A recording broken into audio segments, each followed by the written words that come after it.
Okay, this is OK here, and we're watching some Crazyhouse by Grandmaster Yasser Seirawan. See the queen and bishop battery, but the knight's already defending, so there's a threat of bishop takes knight. So this is going to be a feast in the London system. D4, D5. So before actually watching the live games, let's actually just see how the first few games went. So this is game one. Okay, so game one, Yasser was black. Going for this early, Opper was going for this early bishop g5, and playing this move. So Yasser plays g5 before the knight's on f3, and when you'd probably take that pawn. Okay, so quite unusual setup from Yasser here.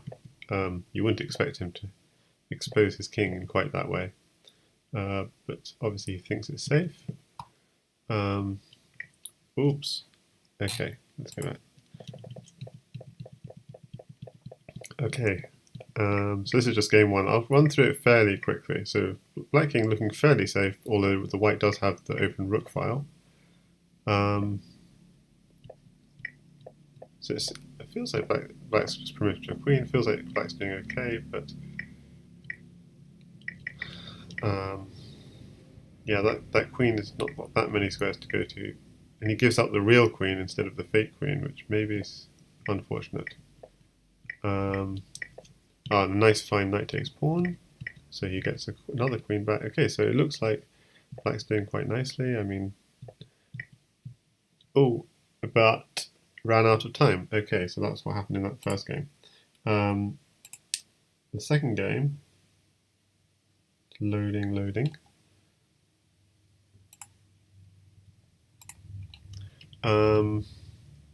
Okay, so now Yasser is white, and Opera is going for a fianchetto setup.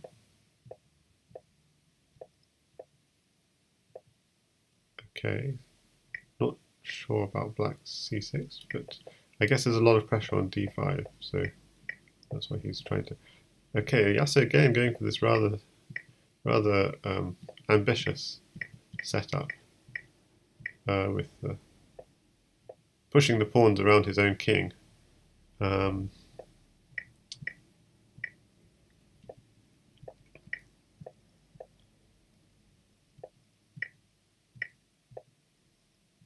Okay, I'm probably going too fast to really capture it all in, but I think black started taking control in the second game. So rook at g1 apparently was necessary, for example, here, and I guess that was a key turning point, if there is one, perhaps.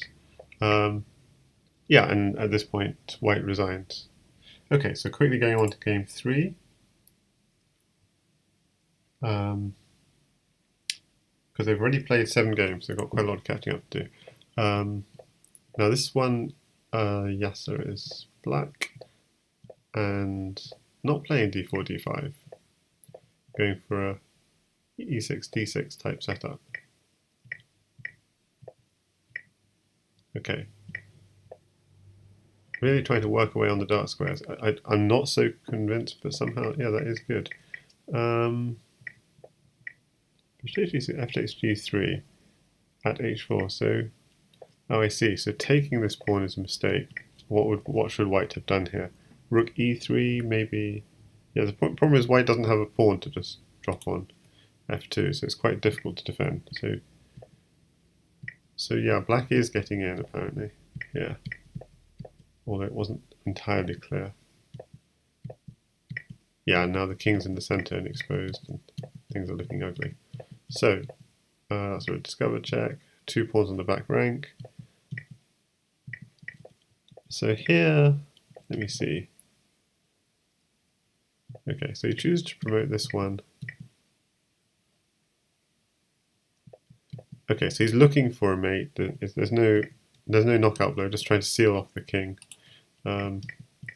So a rook on c2 would mate. Yeah, and then Oppo ran out of time that game. So that was game 3. So quickly going on to game 4.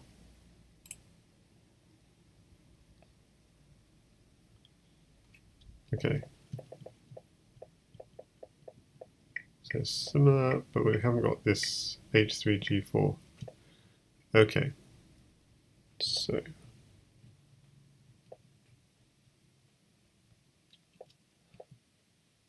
okay, so quite ambitious from Oppo.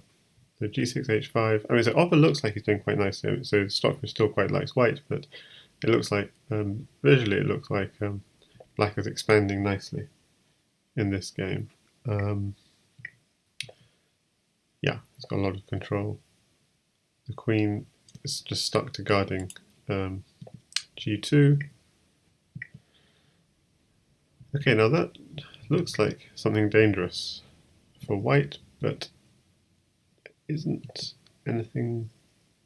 Maybe there isn't anything there. So rook takes is necessary. Queen takes. And Stockfish is calling a draw at this point with d takes e3, rook at d8, queen takes e8, queen takes e8, rook at f8, knight at f7.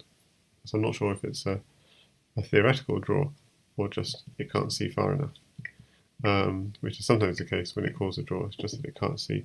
But this line, yeah, black is mating, and Oppa did indeed find the mate. So king is going to d1, the pawn is dropping on e2 with mate. Okay, so quickly going on to game 5. Let's see if we can get to game 8 before they finish. Somewhat unlikely, but let's see. So game 5, Yasser is black this one, and we see the spectators are coming in. Well, okay, so we have this, a much more classical d4, d5 setup this game, okay. Pressure on the dark squares from white.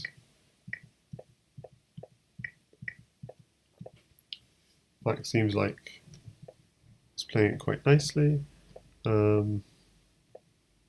Okay, c5. Always ambitious when you push for those breaks. So you want the pawn, you want activity. So it's like you want to take control.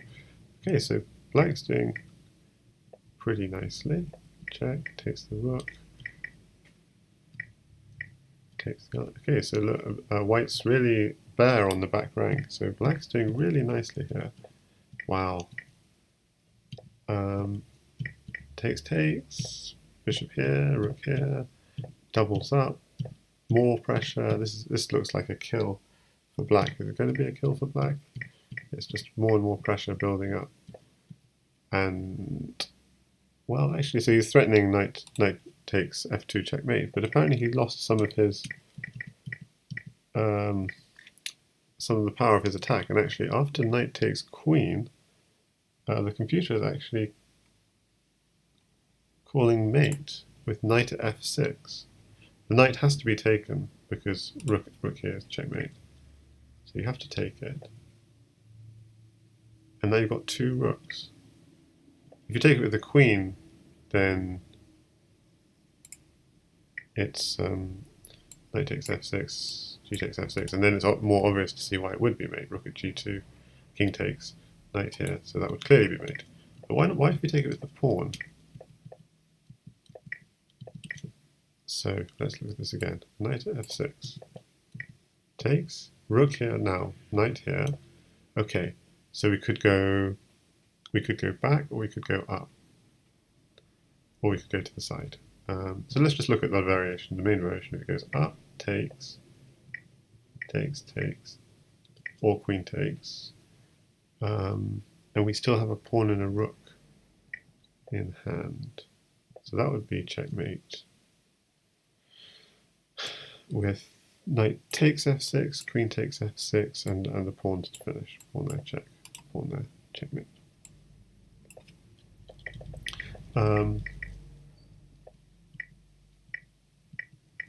But what if queen takes? But if queen takes, we have knight takes pawn here.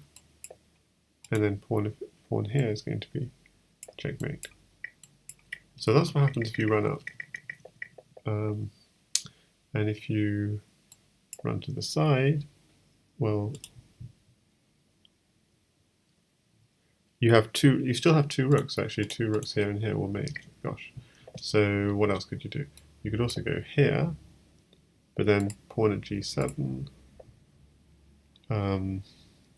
You could get another knight, and if he tries to, he can't run up now, so he has to run down. And we now got lots of rooks in hand. So if he runs here, we've got a rook here and a rook here mating. So he has to run here, but then we have rook here and rook h8 mating. So really, a very beautiful mate. Yeah, that's let's just start that game. So, so which move is this on? Instead, move 43. So I'll just write in the comments. Move 43. White has mate. So yeah, that was really quite something. But more importantly, how did Yasser lose the initiative? Because he had a really nice. He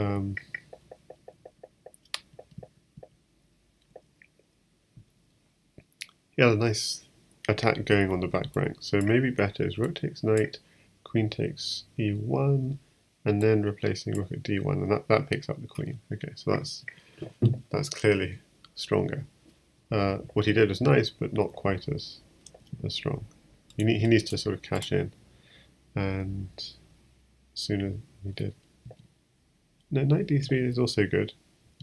But so he does cash in, but maybe knight here is a mistake.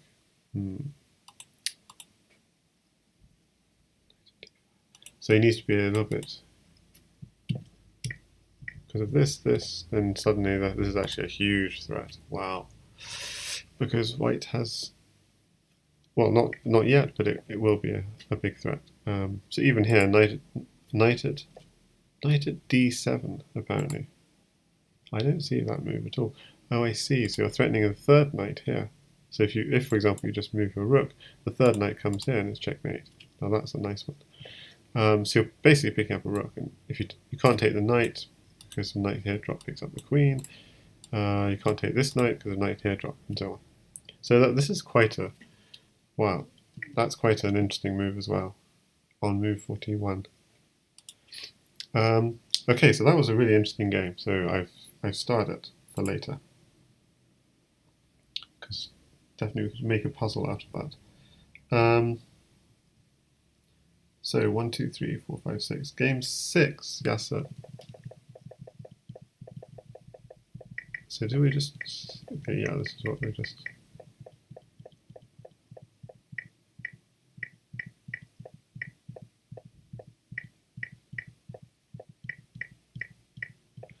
so just running through this quickly. So actually white was doing okay here, and black ran out of time. I mean, there's still some play, but white clearly has a lead. Okay, so after 6 games, they had a break for lunch.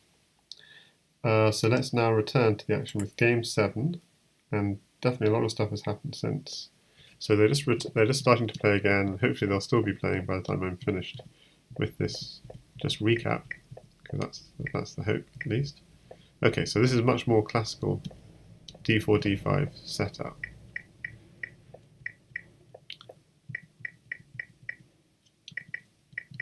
And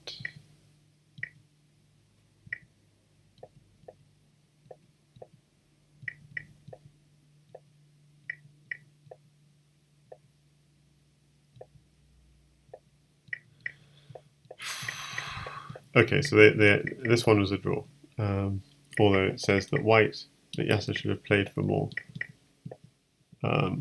with maybe dropping a bishop on e1 instead, or even going pawn at e7. Okay,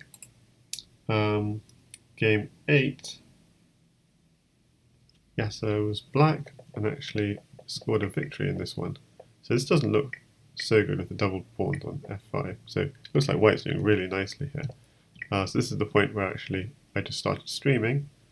But let's see how black fought back. Oh, that's nice.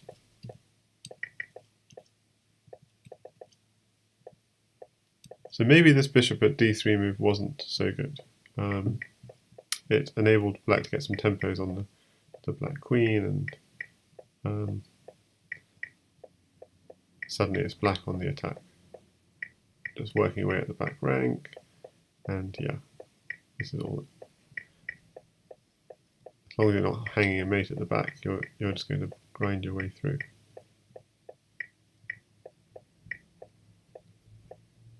Okay, so this was a real grind. This game. So eventually, white sees the mate coming and resigns. So king d1, pawn at e2, and we're in on the back rank. Okay, so game 9. Opper got his revenge as black himself. Although that's giving away what happened, but let's just quickly catch up with the action.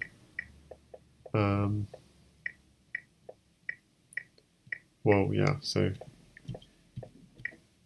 difficult to defend, and in this position, the queen is coming into f2, and lots of things are getting taken on g2, and black will eventually mate. So we are up to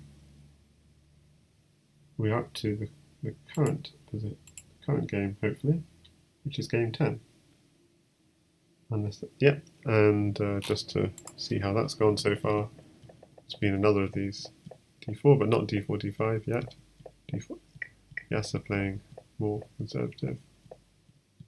Going for a queenside push.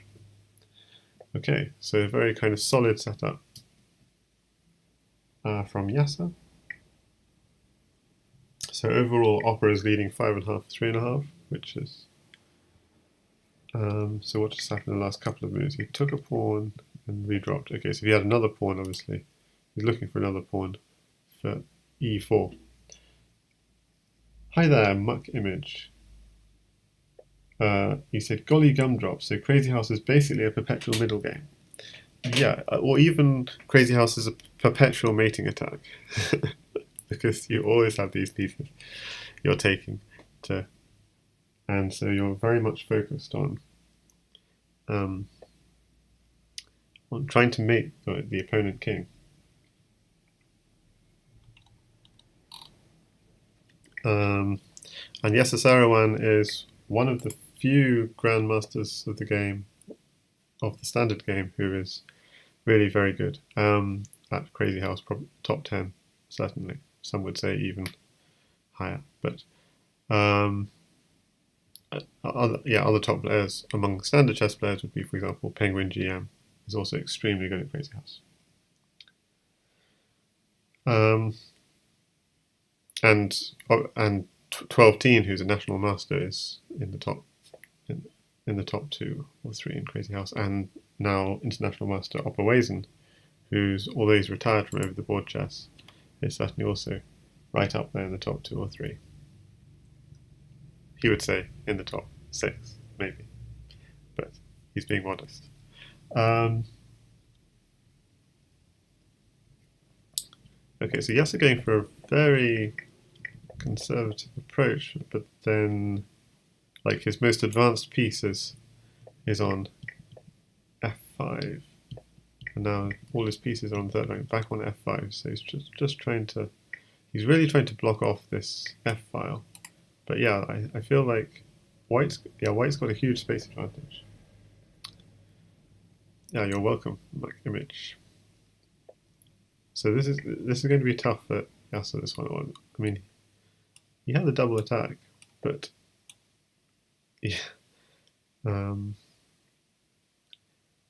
Opper has no time, so black does have that in his favour, and no pawns left. So yeah, he's getting some measure of safety, but so h6 is going to be a potential weak point. So Yeah, it's very important to think of weak points in this game, because weak points are sort of entry squares of opponent pieces. Like if the opponent can drop a piece, if a square is unprotected, the opponent can drop a piece on that square, and that can defend another piece, and so on. So yeah, h6 was definitely a very important square to cover. So he's going instead for this sort of light square attack, f7. f7 and g7 are very key squares, because they're usually around the king, f2 and g2. So they're very important to try and... So you see here like knight, bishop, rook, king.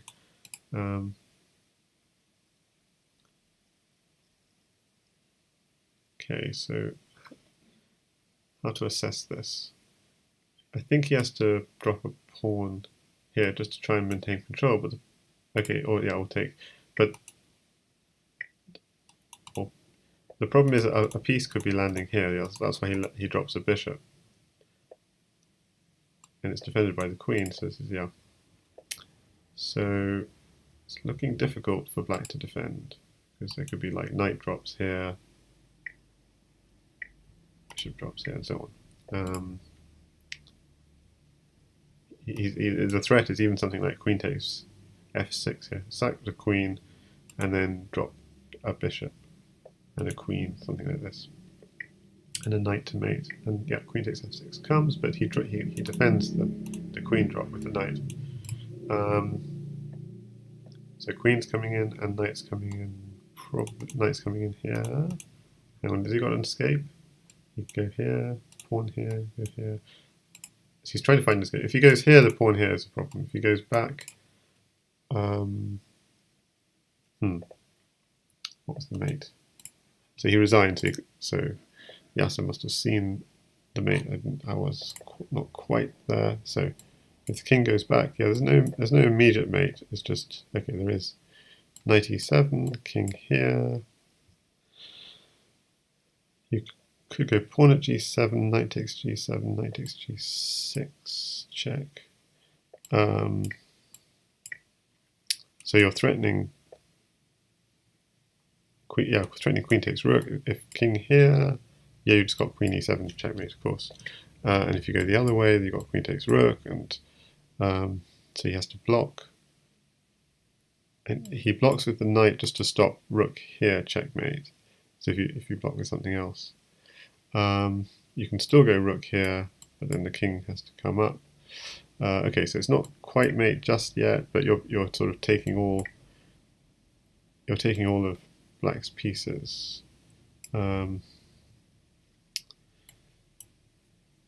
So queen g5, for example, would be one way of doing it. King takes f7, rook takes pawn. Yeah, okay, so you can block here, and you got a rook, and a queen. So you're definitely going to mate here, but it's still a few moves deep.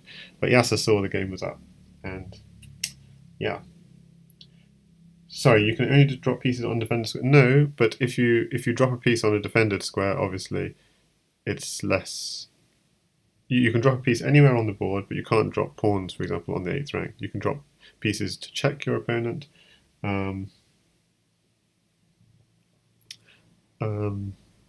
It's definitely very exciting because they're very cool mating combinations that you can get. And the classic mating combination is the following. For a normal castled king with pawns here, here, and here, you drop a knight here, check. And if the king goes into the corner, you can drop a queen here, defended by that knight.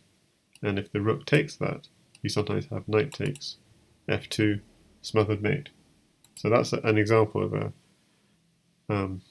so how a knight and a queen together can coordinate to checkmate even a castled king, which looks very safe. So of course, if the knight drops on h3, you then have to take it in that kind of situation, unless this square with the queen is covered by a knight, then you could just take with the knight. But then if you take it, another situation which happens is sometimes the opponent puts a bishop on this diagonal. So if you take that knight, he then drops a queen in the corner with checkmate. So he can't take it, he has to go across, and then you have this smothered mate. But okay, going back to this game, definitely one has to, it takes a little bit of getting used to. But it's still chess at the end of the day. So if you want to be good at this game, you have to be good at chess. And It's just more fun in a way, and no draws. Okay, so the knight is covering the mate. So is white okay? I think so. I think white's okay. Although the king is very exposed, you know, the pawn is protecting here, the knight is protecting here, and white has a lot of material. Black's got pawn, bishop, and queen, admittedly. So if he could dislodge this knight, say with a pawn here, then suddenly white's in big trouble. And it's possible he can, because white's attack is too slow. He does try and do this. Like, an idea would be something like pawn here, and then if you take the knight, yeah, you can't. It's going to take too many moves to attack. So somehow you have to. White is having to defend when white would much rather not defend. White would much rather go on an attack, and so in these sorts of situations you have to judge whose attack is going to be faster. So here, pawn takes knight and queen here, checkmate is very fast. So unless you have a direct mating threat. So for example, yeah, so knight here would be a mating threat, actually. That's a very nice move. No, it wouldn't. Because if he takes the knight, you can drop a second knight here, and then we could use that smother trick. He can't move to the corner because of queen here, rook takes, knight here, checkmate. So if I drop a knight here and he takes the knight, I could drop another knight there and he has to take, and then I can go knight takes. But that smother trick doesn't work because he's got the g7 square. So, but if he goes up, yeah, this will probably be mating. If he goes up, pawn here, you have pawn here, takes, takes, and you have a queen. So I think a very nice move is knight to g4 in this position. So I was a bit disappointed not to see that played. So, I mean, I could be wrong, but that just seemed like a very nice idea. Whereas Yasser's going for something very, very defensive, just using his bishop and queen. He's going to pick up this knight if it's not defended. And I think this, yeah. But now black's got quite a lot of material, so I don't know, I'm a little bit worried. So for example, queen takes knight, a bishop could land here. Takes, takes. Okay. So he's going straight on some kind of attacking idea. Now it can be taken, because the queen defends as well. Double take. But white resigns, so yeah, there must be something I'm missing. Takes, takes, takes.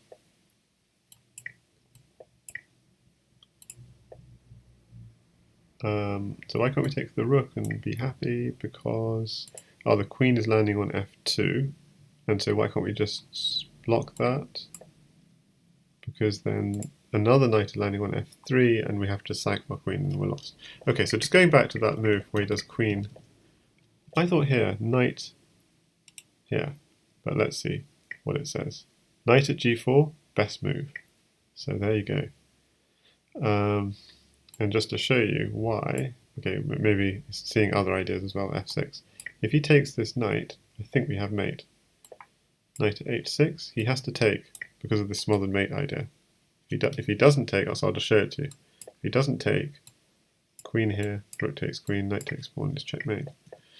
So he has to take, but now there are dark square weaknesses. He has to take, then you have knight takes bishop, and there's nothing defending these dark squares. So king h8, you can put a pawn or a bishop on g7. He has to take, put another bishop on f6. He has to take, take, and if you take back the pawn, queen here is checkmate. But if you take back the knight, queen here is checkmate. And if you go into the corner, obviously, queen here is checkmate. So I found a move Yasser missed, which makes me, well, it's a pity Yasser missed it though. So yeah, it required very sharp play there. So Yasser's going for a different setup. Well, maybe it's the same in the end if he plays d5. He's playing d6. So he's playing very safe setups as black, kind of asking Opper to come at him.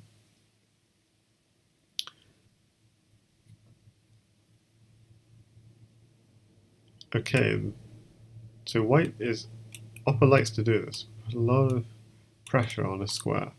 He wants to sack on g6, but the problem is he can't because knight takes queen comes with check. So only if he wants to sack on g6, it'll have to be queen takes, and that's just too much to give away to break through. It will break through on g6, but then white would have a queen, and even knight takes f2 check coming in. Too much coming. So these knights are suddenly looking a bit silly because they've just been forked. Although it creates weakness in black's position, it's just picking up the material.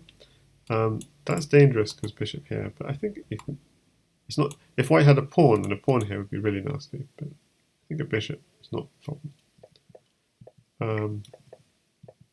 So takes, and I think he can afford to take this knight.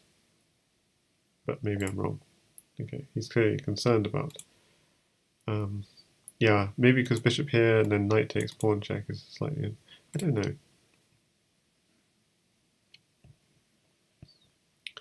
So, yeah, we've had 11 games so far, and Opper started to do well the last few games, certainly. 3 in a row. I mean, that last game was fairly sharp. It was still even, but required really, really good defense. Okay, so the knight is defending the queen, so there's no worry if you move the queen, you can't drop a piece here very easily. So just going for knight takes here.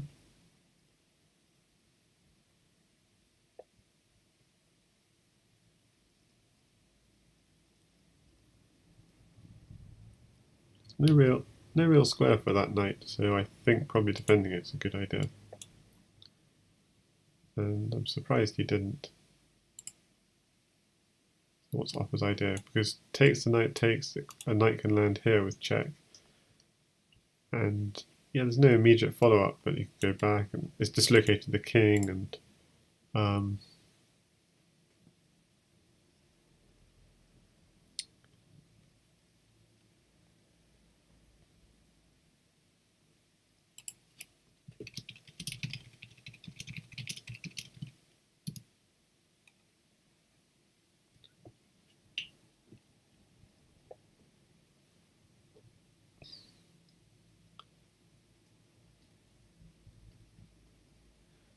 okay, we've actually got 30 spectators watching this. 31 now, so it's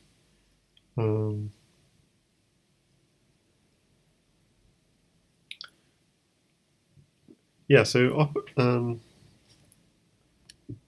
Yasser's not afraid to. I think this is actually something which will be borne out more over time. Is sometimes you can afford to push the pawns around your king, although you have to be very careful about not creating weaknesses in doing so.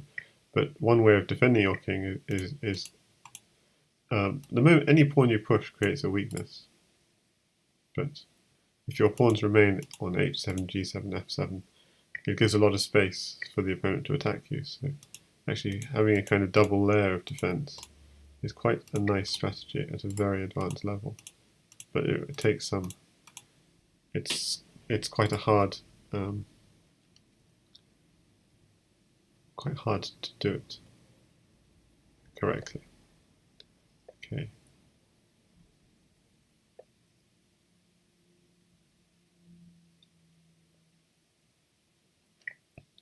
Okay, so he wants a pawn for here. I think he wants a pawn for e2, but it is covered.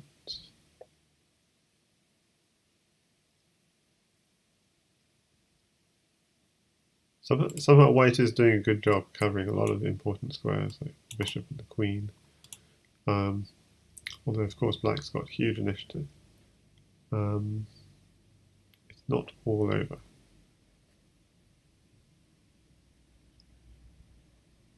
I mean, this one could just be taken. I can't. Okay, I guess knight here might be coming at the end of that line, but then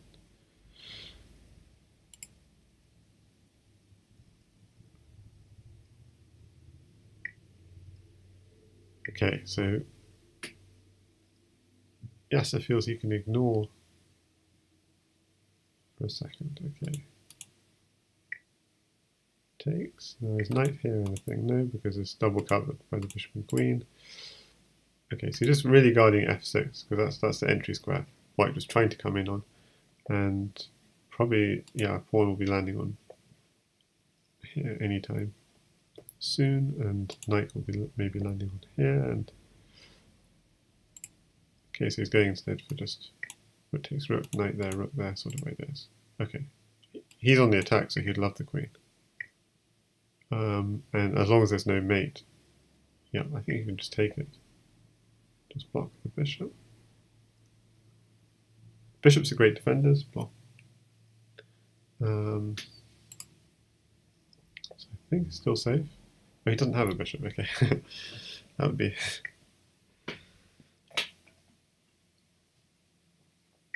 Okay. Yeah, you have to be careful that the opponent doesn't break through. So rook here is a mate threat now. So like being super careful. So even like a queen sack on g6 doesn't work because the knight is covering this. And if it doesn't work, then I think yeah, black is winning this and certainly winning it after winning the queen. Okay, so Yasser fighting back. 7.5, 4.5.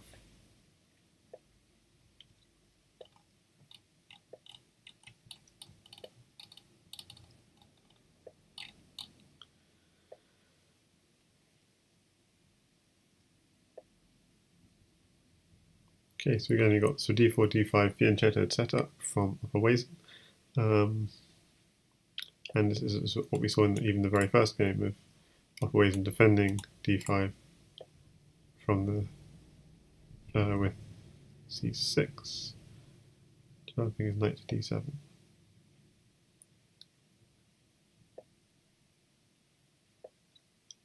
I'm not sure about that move because that pawn can land on h6.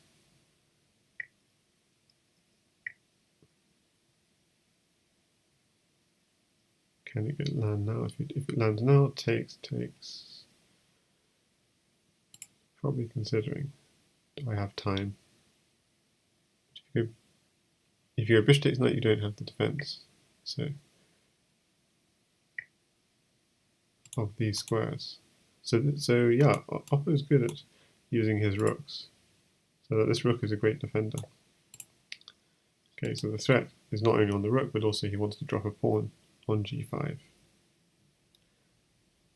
which is then going to be like advanced camp for any attack on the black king.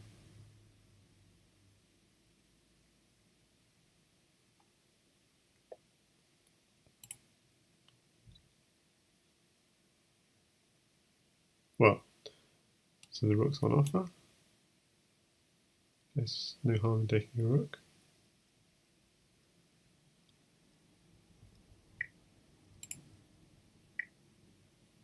Okay, you have to watch out for this square in future. Yeah, this is actually quite an interesting idea. He wants queen takes pawn, so then he'll sacrifice a knight for a pawn, attacking the queen, so you got tempo, and you got a pawn. Okay, and if you avoid, then pawn on f6 coming. He's in on the back rank, so yeah, this sacrifice is coming anyway. And pawn at e7, looking really nasty. So he has to defend with maybe putting a pawn himself on e7. But yeah, pawn itself on e7 would also defend pawn at f6. But white has got two pawns, so you could put a pawn on f6. No, but then bishop takes. Okay, this is not good. This is desperation from Opper. I don't believe it. But you have to be careful. One has to respect it, because Opper does have two knights, one in hand and this knight coming in. So a knight here and a knight here could actually be quite dangerous. Oh, and it's been ignored. I think. No, but then knight there could be taken. Yeah, so he has to drop the knight. So maybe he doesn't have enough. So obviously if you took the queen, you're finished. Knight takes, queen takes, knight here. So yeah, you have to take the bishop. But now the question is, can you work away on these? So the knight covers these two dark squares. The question is, do you have enough diagonals to draw the king up and then push him back? And maybe you do, and this is what he's trying to do. Put another pawn here, draw him up, and then you've got a bishop here. And where does the king go? I think that might be it. Pawn here. There goes bishop. Why bishop? You wanted to... Oh, I see, the bishop covers this square. Yes. So that's fine. It didn't matter. So king takes bishop, pawn, king there, pawn, king there.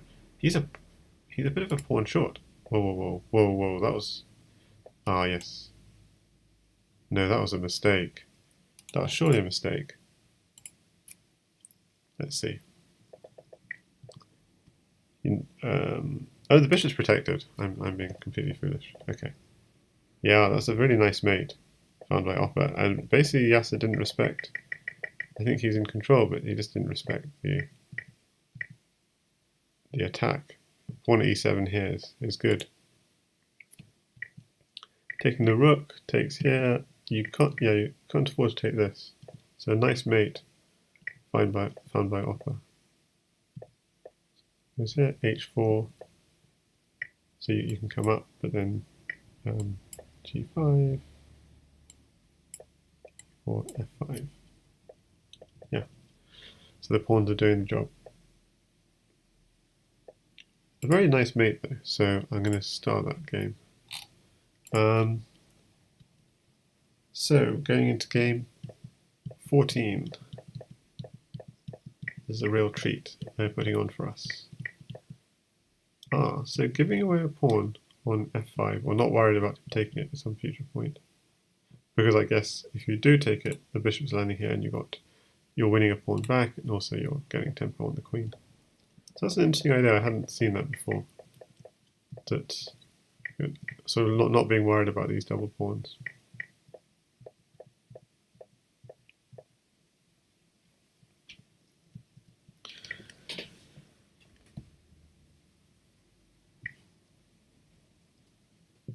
So black is doing okay here, I feel.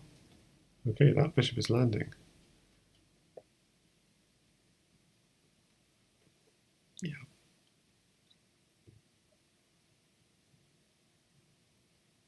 It seems like black is so safe. It's really...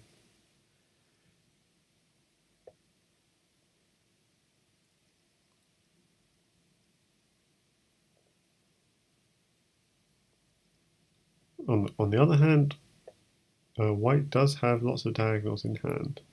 So when you have diagonals, you have to think, where can I make progress? And exactly, this is it. This is where you can make progress. You can drop pawn here, pawn here, pawn here, and within a few moves,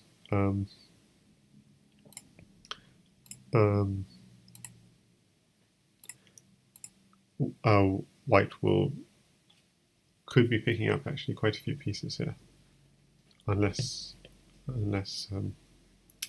black finds a good defense, because the bishop protects this pawn as well. So for example, another pawn here, if you just sacked your piece for this pawn,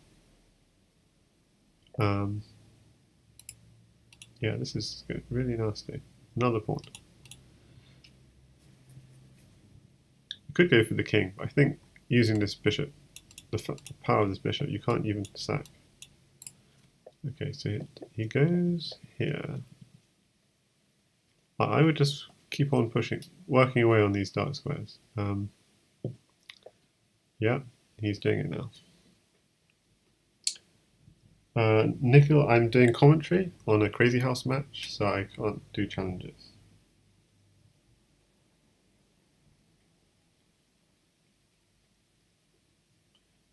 So you see here the pieces that are taken can be put back on the board. And we have here Grandmaster Yasser Seirawan, who and against International Master Opperwezen. They're both top 10 players at the game, and I'm just offering some commentary so that, well, people can see these games in the future. My commentary is not going to just not really adding much to the play, but just try and add some small amount to make watching it more enjoyable.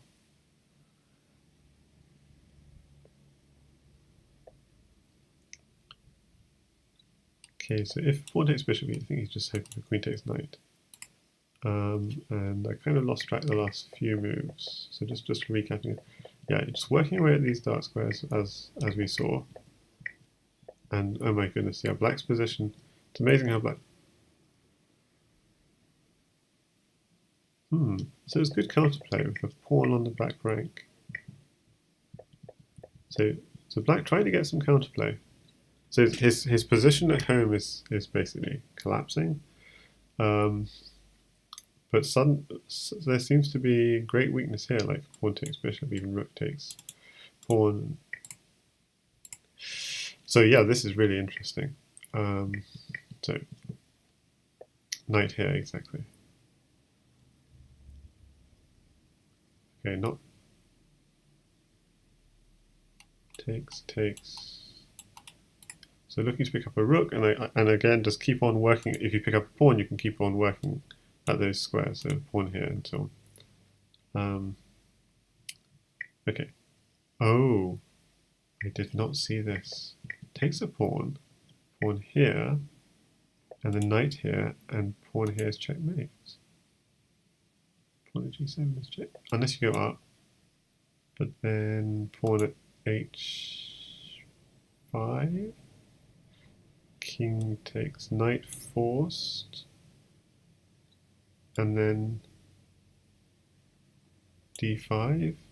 Knight takes pawn, pawn takes knight, king takes knight. What? What? Surely this is winning. Pawn here. You can't go back. What? Okay. But he went for another route. So obviously, knight takes bishop, he's hoping for a bishop drop. Here, checkmate. So you can't do anything. You have to cover that mate. He's not covering that mate. Bishop here is checkmate. No, it's not. King back. Sorry. But I'm sure there was a mate missed with just pawn at h5.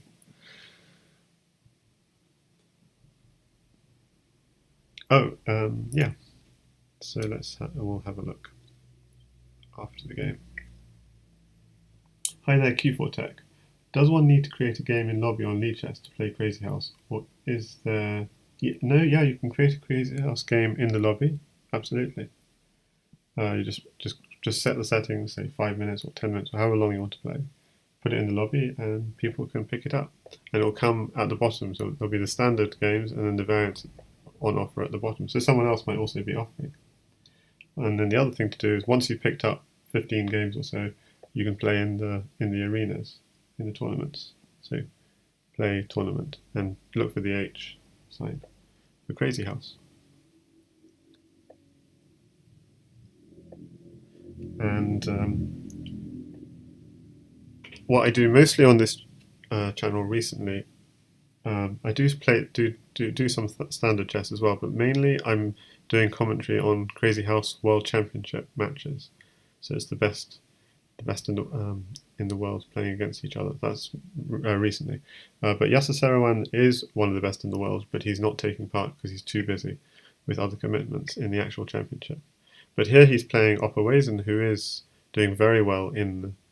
So at the moment, if you look on the Lichess front page, there's a candidates blog about how the top 11 players in the world in Crazyhouse are playing against each other, and a calendar for when they're playing, so you can see their matches. And Jan Lee and Yasser Seirawan are actually giving commentary to some of the matches. Yasser's actually the commentator in some of these matches. And the winner of that candidates tournament will play Jan Lee, who's the current Crazyhouse champion from last year, from 2017, in a grand final in November. So it'll be competing with the Magnus Carlsen Caruana final. Except, of course, it's going to be online, more likely. There were ideas that it might be held in real life with two players on different computers, but I think maybe that's one for the future.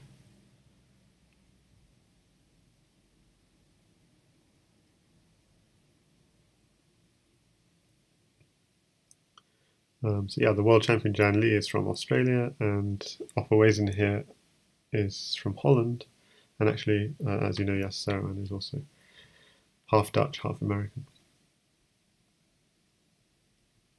with lots of other connections.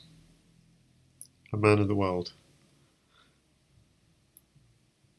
Because I think he was brought up in the UK and he's had Syrian origins, so very multicultural.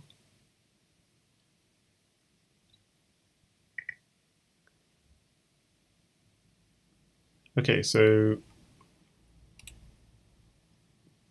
not an immediate threat, but white will be wanting to get in on black's back rank, and see this is an unprotected square, and so it's always going to be an entry point for white. It's very difficult to get in through here because g5 there's one defender, one attacker, so you can't really get through here. You can't sort of sack and drop a pawn here because this is not defended. Okay, so black is definitely wanting to attack via e7. So you'll see this. Whereas now, what about white? You see, he's trying to attack via h3. So pawn takes pawn is threatening immediate mate threat. So this has to be addressed, and basically the only way of addressing it is to take that pawn. And it is safe. Is it safe? Because white only has one pawn in hand, so pawn here, you just take it. And then there's no knight drop that checks. The knight here, you could just take it. If you take here, can't knight here check because knight defends this square. So taking is safe. Well, so this will take the knight to stop the knight coming in with check. Then you're going to have to protect this square pawn here. But the problem is, once the pawn is there may now be a danger on these squares. With like pawn drop here, king takes, pawn drop here. So that's why instead of protecting the knight, he said, I'm going to protect this key square where the queen is coming in. So he couldn't defend on this rank, he has to defend a little, so white's having to do very, very backward. It defends very close to his king, rather. And he's being forced to do that, so black is definitely attacking first. That doesn't mean black is going to get through. But pawn there, bishop takes pawn. Pawn there, bishop takes pawn, knight takes bishop does look like something, because then knight comes out. Okay, so interestingly, while I was saying I thought white was going to go for a back rank attack, it's actually black who's getting in on the back rank. How did that happen?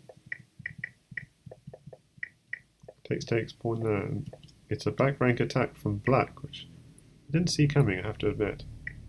Because now, oh, this can just queen. So if you do that, you're obviously it's not checked, so you have to be a little bit careful.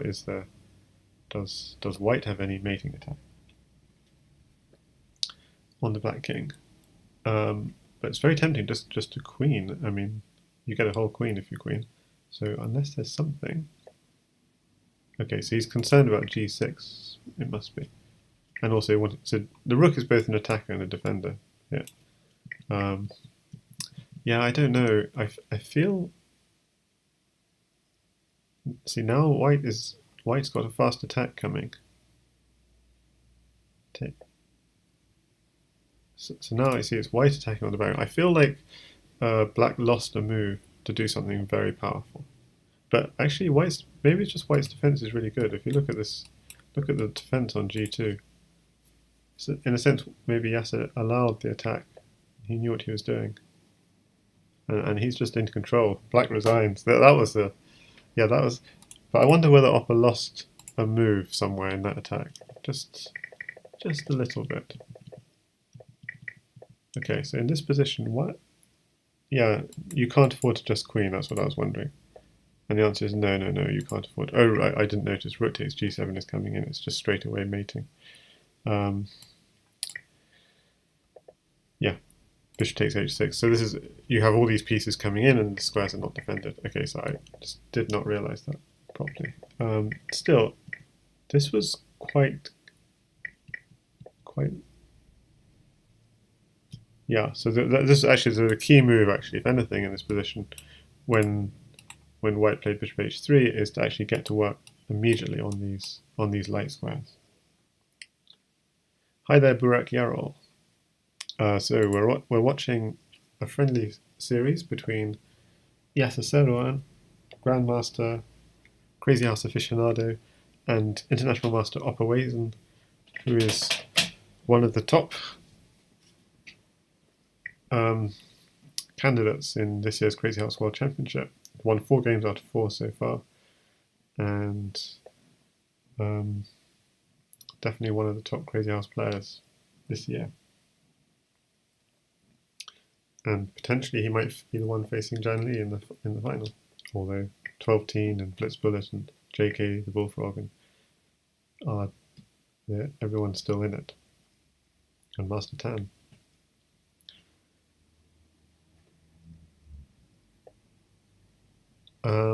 And as we see, Yasser's been winning some nice games, but Opper's got a 9.5 to 5.5 lead in the tally. So just going back to the beginning of this game again, because I was trying to work out what went wrong in the last one. This was what I would regard as very classical d4, d5 setup, the kind of position I get quite often. I don't see this move very often. Obviously, it's got an eye on g2. Maybe it's trying to provoke f3. Knowing Yasser, he loves to provoke f3. But sometimes you don't mind playing f3. But for Yasser, f3 is a moral victory if you get to provoke it. Okay, so knight takes bishop, and then instead of taking back, he's going for this pawn here. But that pawn is protected by this knight because you haven't taken it. So although you have two, with Opper you always have to watch out for the multiple piece pressure. He's a master of that. And certainly you are dislocating the black king from castling, but I mean, you could even give up. One could even, this pawn is falling. I think that's the problem.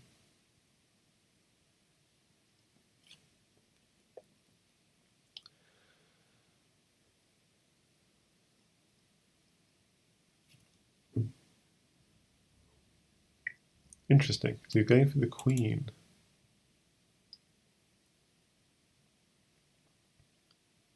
But bishop takes queen is too slow. Yeah, the problem is pawn here is... Oh dear.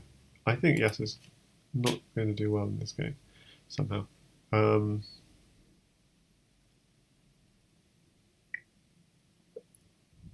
Okay, so he wins the queen, but it just feels dangerous.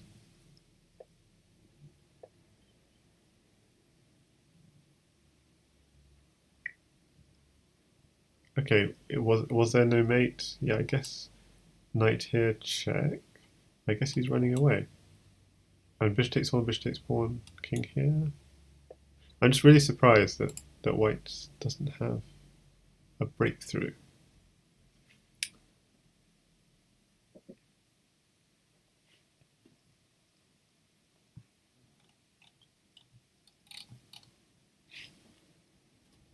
It's got 31 people watching this on Lichess. Yep. See, that queen is... So that's some nice defending. Wow.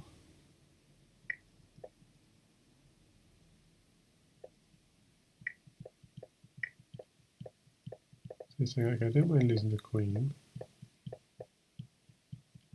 Okay. Well, this is really nasty. Oh, the bishop protects it though.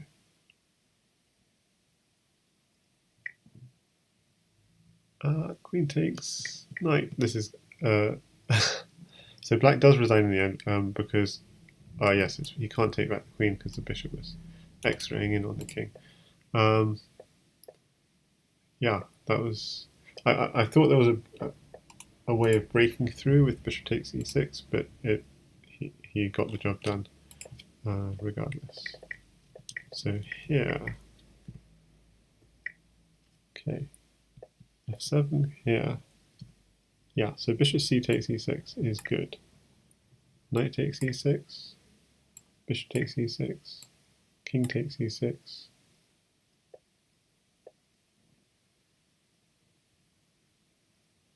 Okay, so there's no killer mate or something. It's just the fact that your king is actually safe. There's no pawn drop on d2, and the black king is on e6. Would be the justification for playing this way. So you could go bishop at b4, is it, or is it? Yeah, bishop at b4 check. c3 or at c3. There's no danger of a knight drop, so you could just push c3. Bishop at g4, threatening mate. So this would be a kind of alternative line. D takes d5. Rook e5 check. And then threatening to take this with check. Yeah. And so this is. It's not. You could go bishop here, check, covering the mate. Yeah. So white definitely has some good initiative, plus 13, but there's no killer blow. Okay, so going into game 17.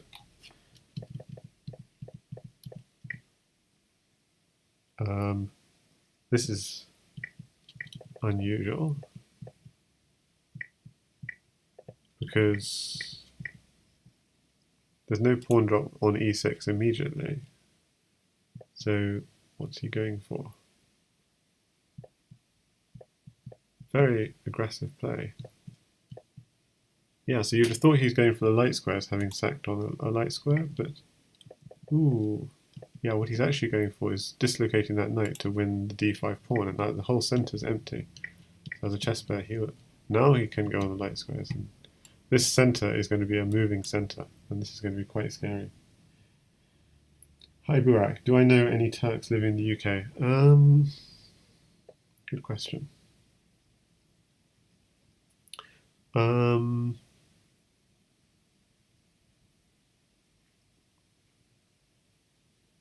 Don't think I do.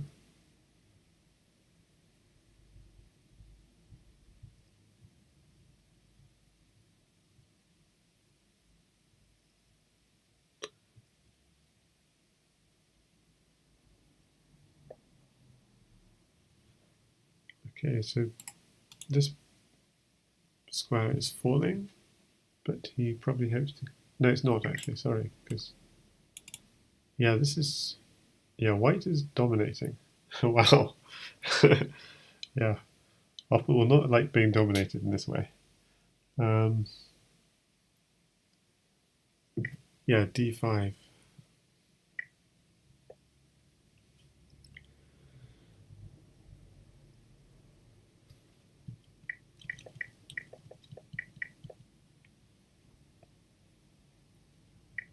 So this is to stop a queen takes knight and a knight here checks or push king here. Those sorts of ideas. It's providing some dark square coverage. But this is such a nightmare for black.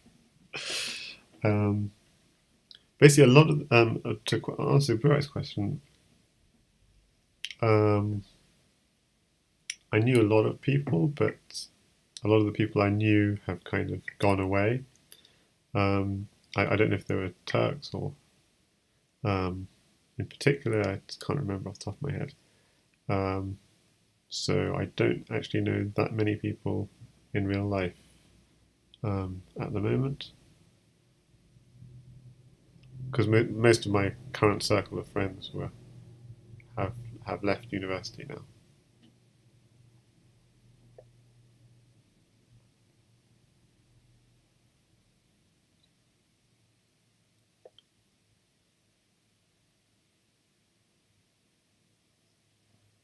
Okay, so we're getting also a bishop drop here coming, I think, unless he can find something sharper.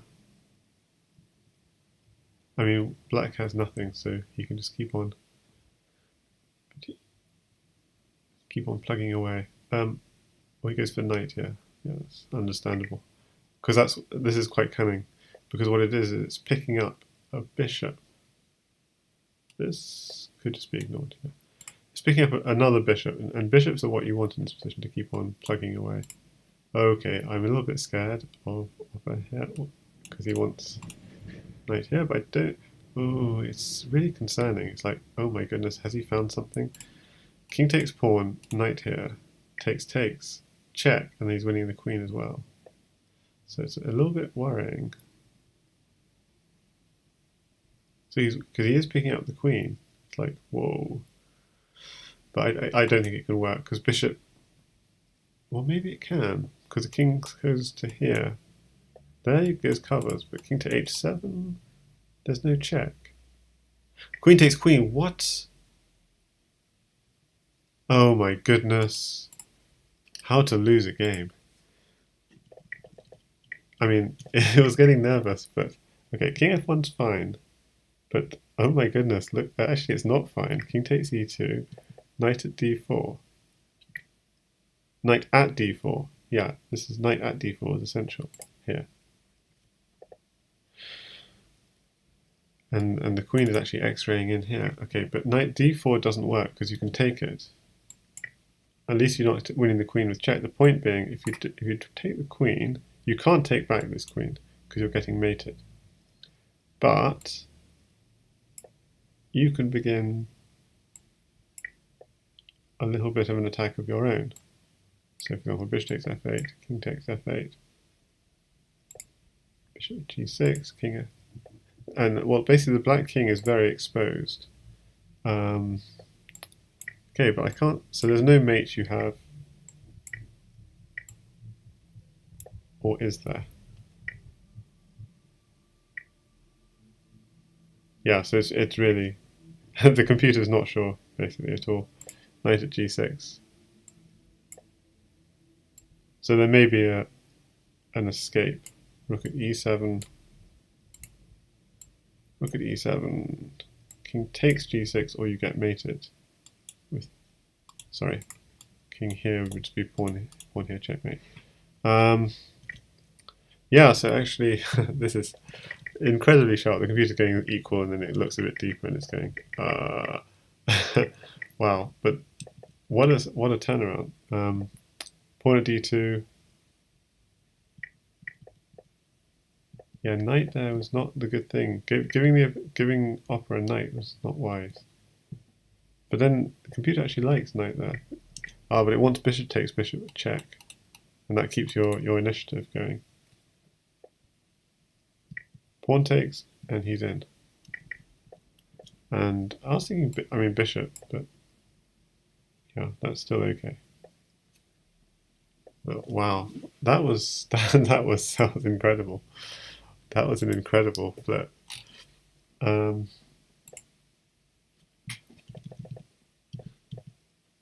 Okay, yeah, Yasser is tilting. That's the only explanation. That is so un-Yasser-like, that move.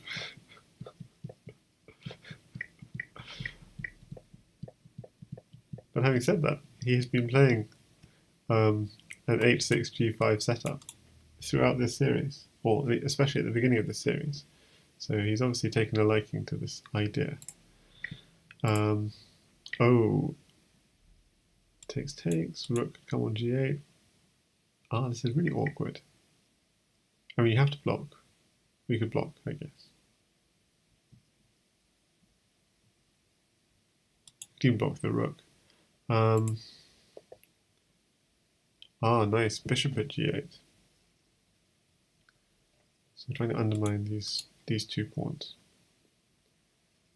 Bishop takes pawn, maybe a knight here, check.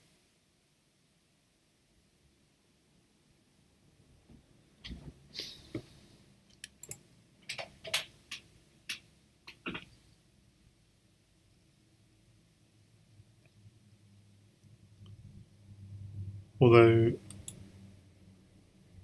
yeah, white also has to watch out. That I don't get. So, okay, it's attacking the queen, but bishop takes pawn, and then knight here. takes the rook. Kind of missed that, I think. So opper really putting the foot down here. Knight takes rook is check. Yeah, I think Yasser is tiring a little.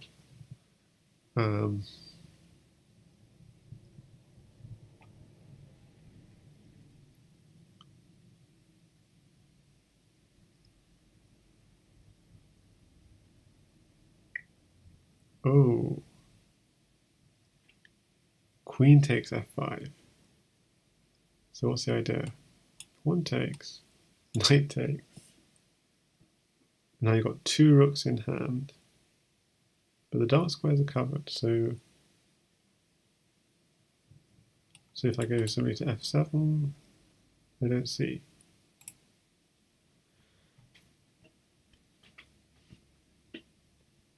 Yes, I don't see that.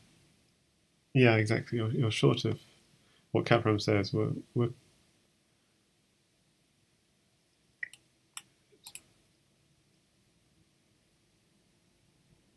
yeah. So obviously, if maybe it would work.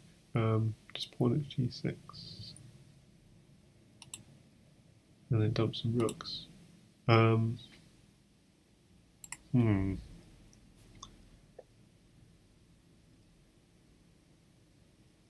Oh, I don't like this because just simply rook here, and if you're going up, then you're going to get mated. So, oh, I don't like this at all. Okay, maybe, yeah. I was thinking maybe he could escape, but obviously that's not happening. And now pawn here, check. Pawn here and pawn there will be mate. It's kind of difficult to defend.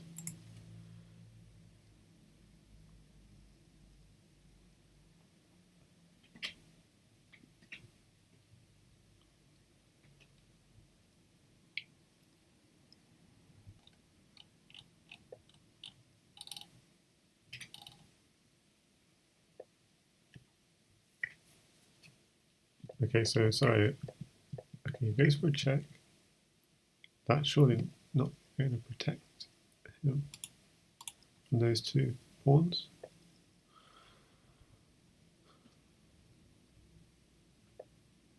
Oh, he doesn't have a pawn.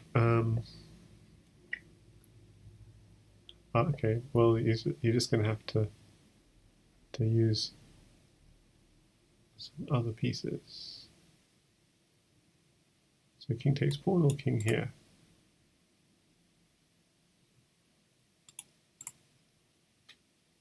Okay, what's the mate in the final position? Obviously, if you take the pawn, rook here, king here. No, I'm not saying.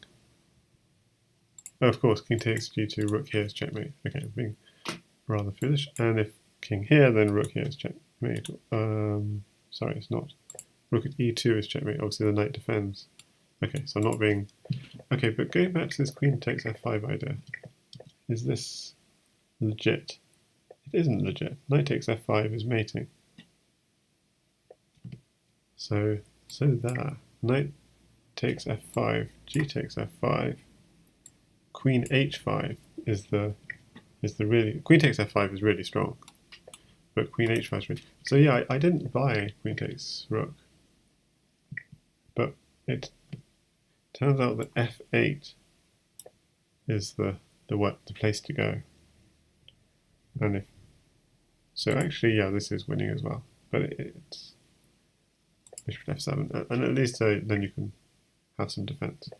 Here, this is just asking for trouble. And pawn d5, very nice find from opper. And this is just going to be mate, either here or here. Okay. So very nice idea. I'm not sure.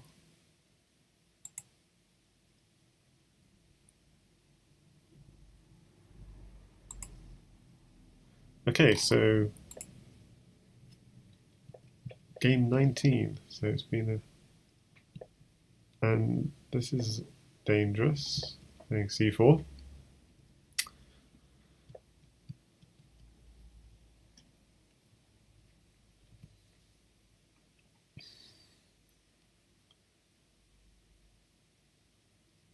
So I've got a 0-2 record against Capram.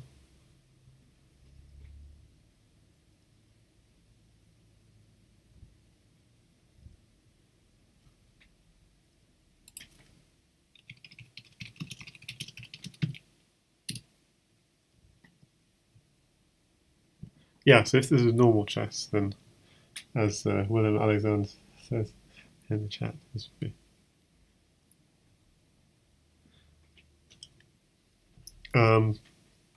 But pushing the c pawn makes one very nervous because not so much pawns in this position, but a knight, for example, would be really. The knight landing on c2 is rather concerning. Okay, so opper is tempting queen takes b7, and Yasser, the pawn grabber, is not going to turn it down. So what is opper's idea here? Because I guess if he moves the knight, queen takes c6 is also coming. So did opper just completely miss it, or I find that hard to believe. He must have some idea. Okay, queen takes c6.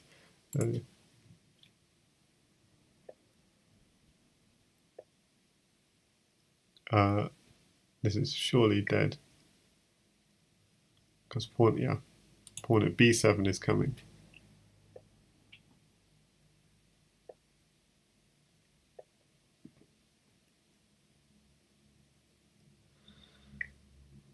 Oh, this is so bad. And rook's coming on the back rank with check. Yeah.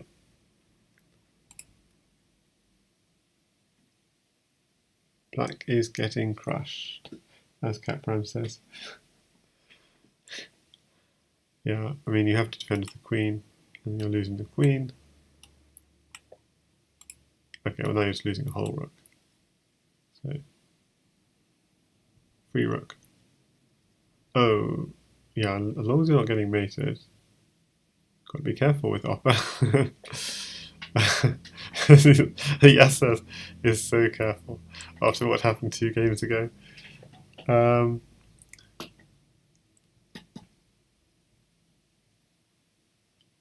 So going for knight c2 ideas is opper. It's like he has no pieces, he only has the queen, so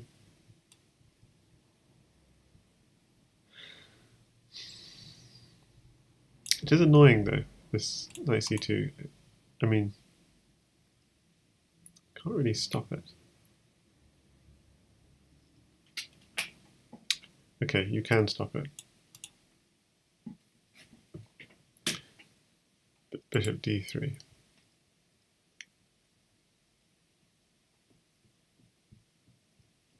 But takes, pawn, yeah, then that would distract the queen, so it's not so easy.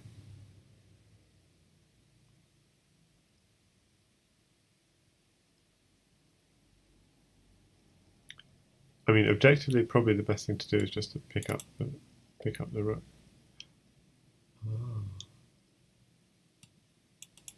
Knight d1. Queen d2 and knight d1, yeah. This is...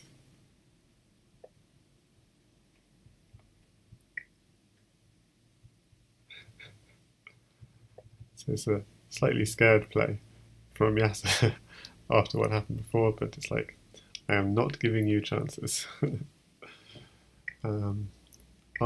He's okay with giving up the queen. Interesting.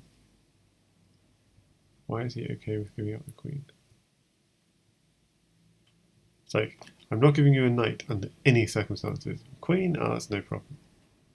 You already got a queen. I'm not worried with you having another queen. That's the sort of attitude. Okay, so queen at d2 is a serious threat. At least f2 to follow is protected, but queen at d2 is a mating threat. So it has to be respected. Maybe even just with pawn at d2 would be fine, although actually maybe it won't, because queen takes knight. Okay, so he's just running. No. No, I cannot believe it. I cannot believe. Has he got him on d2? Queen c2 and d2? Queen's. No! When you play scared of mate, an offer still gets you.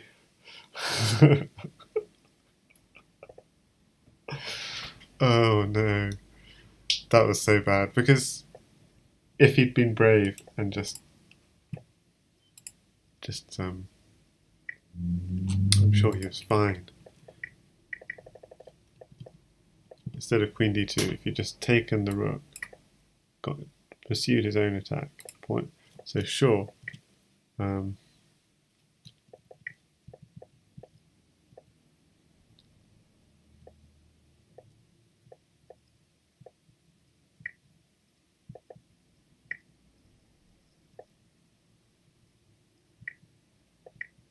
Yeah. So mate in 5 and Opper found it. The point, yeah. King's going to be coming across one way or the other. Yeah.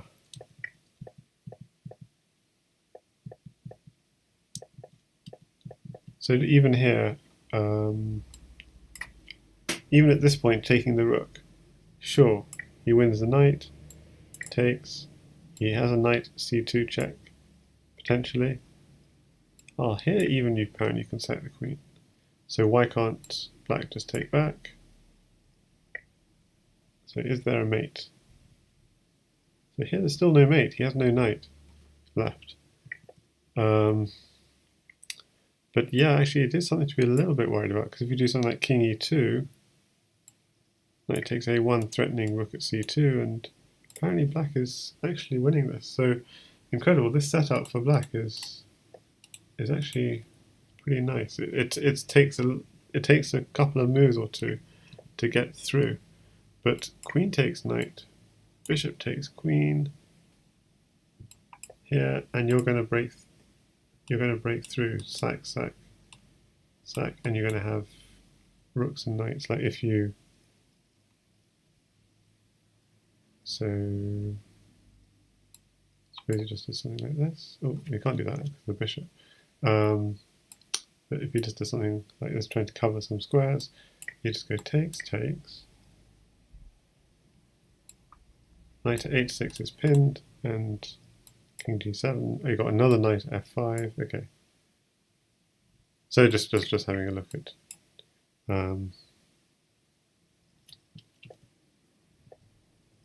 Knight f5. Okay, so it's the existing knight on f5 because you want to go pawn drop and queen there mate. Okay, so even though you can take this, we have pawn at h6 down. So is queen there mate?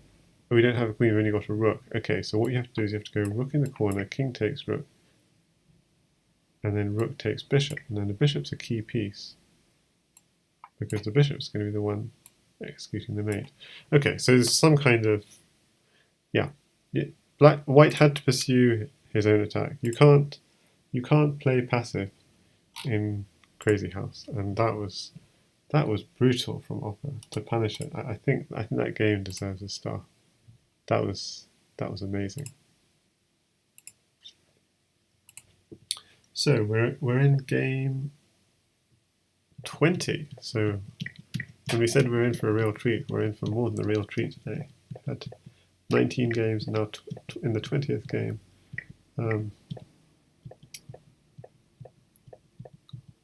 And I suspect Yasser must be a little bit tilted right now after. So this is, Yasser Kefram says, so solid for black. Yeah, after what you've been through, you're just like, I am not leaving any holes at the back.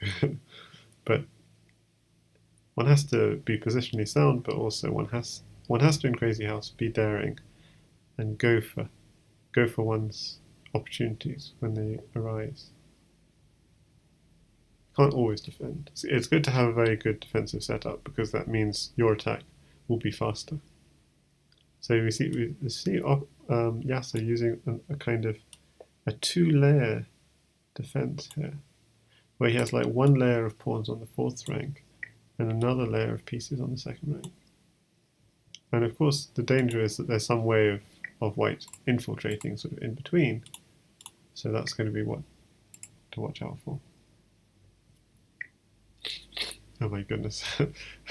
The 2 layers just suddenly disintegrate in 2 moves. Oh dear. Yeah, so this and this. So Opper sacrifices a piece and... Okay, this is very bad, exactly. Pawn at g6. Okay, so you can give back a piece and get control back. Bishop takes pawn. Oh, maybe he's not thinking of not going bishop takes pawn because he wants to take back any sack with the queen. I think bishop takes pawn is good. If he does king here, there could be ideas of bishop here, king takes, knight drop here. And then if you go back, bishop here, and rook mate. Yeah, so king takes pawn actually might even be necessary, or you get mated. Actually, king here maybe. Yeah, I'm not sure, but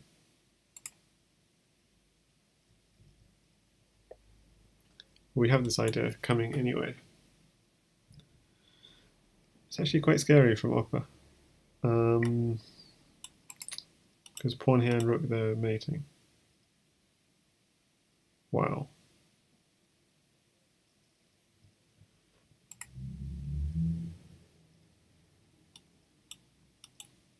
King here. Pawn here. If you try and run across... Yeah, Yasser sees the mate.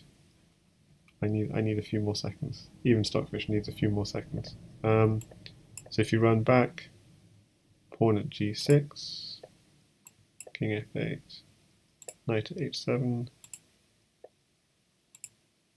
Okay, well it's winning a piece at least. It's winning a bunch of pieces. It's not completely directly mating, but it's pretty powerful. And king h7 is getting mated at g6.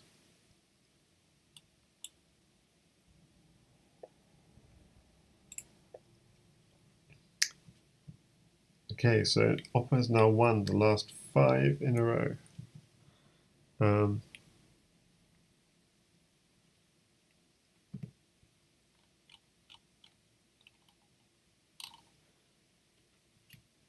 And yeah, really, really nice mating attacks in a couple of these games. And in a way, it's Yasser's being a little bit too defensive, sort of like a little bit tilted perhaps from losing the way he did a couple of the games. So knight d2.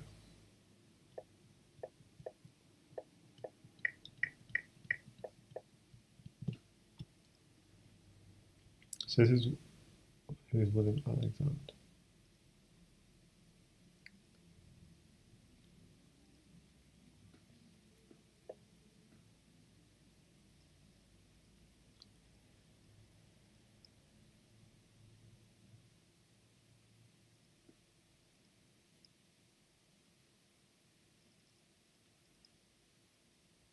So knight takes g6 is a threat, obviously. So he defends. He defends while also attacking. Takes. Knight, hang on a second. Knight takes g6 is still a threat, but the queen was under fire, so probably pawn h7 would be the safe thing to do, or pawn e6. But pawn e6 doesn't look right. It blocks in your bishop, which wants to come out. Pawn h7 looks solid.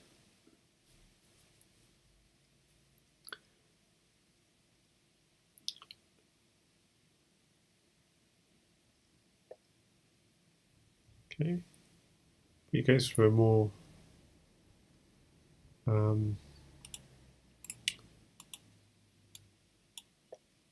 attacking move. So it's both developing and okay.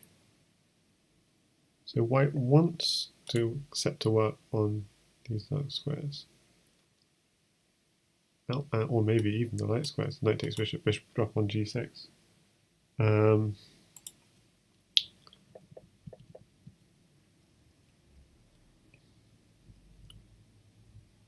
I mean, pawn at h7 is a good way of just shutting down a lot of problems. So at some point, yeah, maybe he wants to save the pawn for more aggressive intent, like g5, h6. Whoa. Okay, so trying to undermine the piece that's causing all his problems. It's this bishop x-raying into the king. Hi there, Legion Destroyer. Yeah, I've been streaming. Apart from the first 9 games in this stream, I actually played through on the beginning of the stream, and I've been streaming since then. So we've had another 10 games of live action.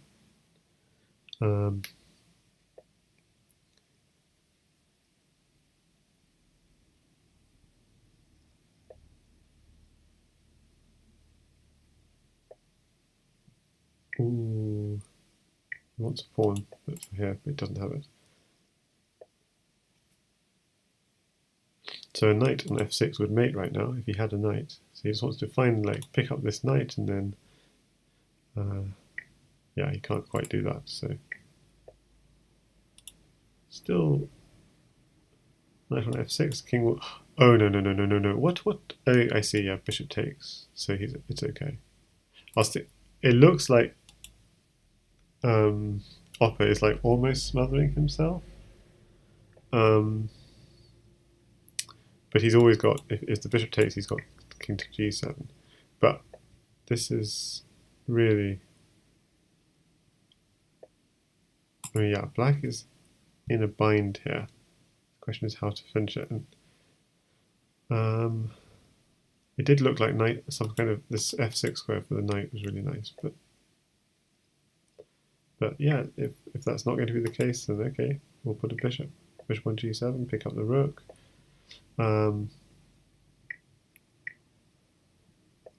This is not going to end well.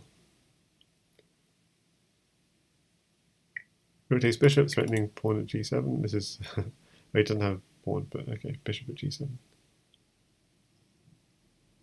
Okay, but where's the finish?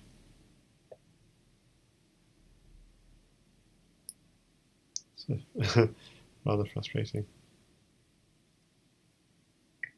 Okay, take the rook.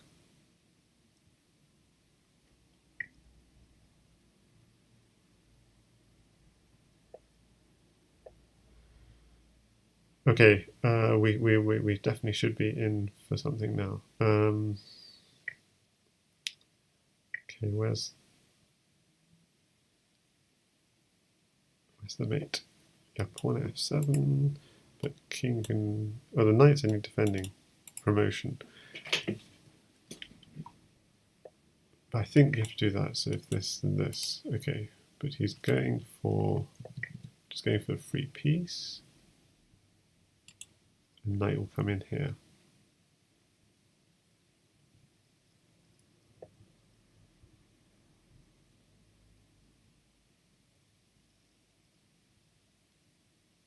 Probably just goes back. Okay, just takes another free pawn. Okay, and pawn here and knight here is going to mate, surely.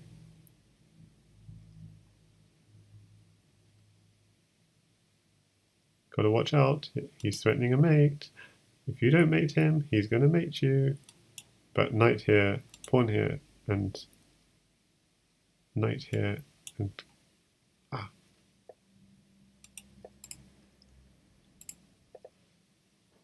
let's just go right. Yeah. Pawn at g7. King takes f7. Knight at e5. King to e8, and you push f7. King to d8, and you queen. He wants to queen here. g8 equals queen apparently is better, but okay. Bishop takes g8, f takes g8. Okay. So it's still another 6 moves to go. But you always have to watch out. If it's not check, then there'll be knight here check. And if you take it, rook drop will be checkmate. And if you don't take it and you go across, then rook on g1 takes, and that'll be a smother. So, but Opper knows Yasser's not going to fall for that.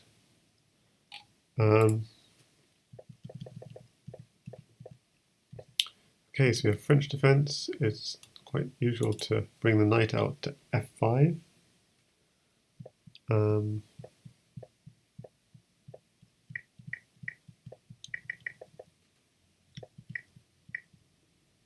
Yeah, interesting.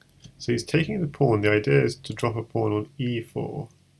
I wonder what the theory actually is of this, because if you take this way, you take, yeah, so you're giving away the piece for 2 pawns this way. Because if he takes back the pawn, then you're getting the piece back with the fork. Bishop take, but this way you're getting 2 pawns for the piece, and you're getting quite a lot of initiative. So I think this should be good for black. GSVC says pawn at e4. Yeah, I mean pawn at e4 or bishop at e4. Pawn at e4, it looks really good. You're attacking the queen, and you're getting a really good attack going.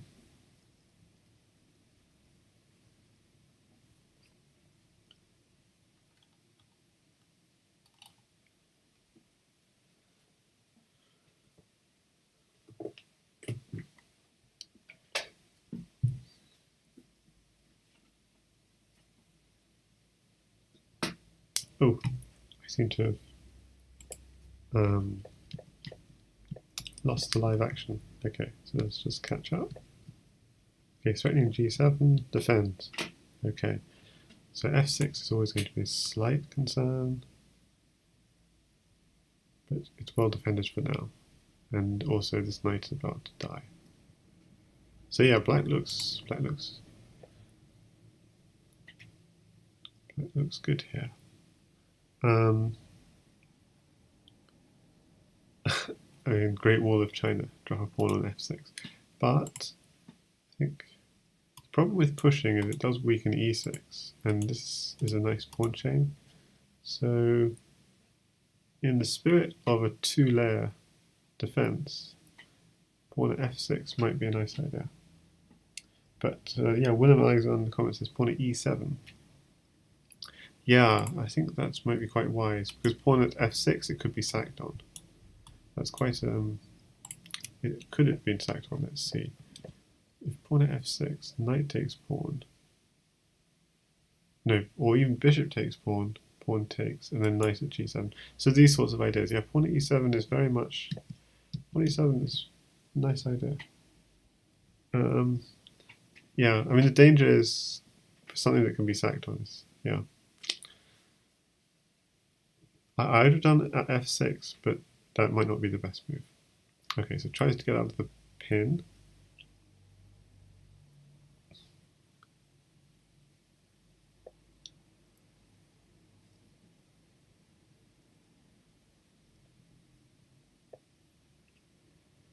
Okay, maybe he's trying to castle. The queen d7 and g6 makes me think he's black is trying to castle queenside.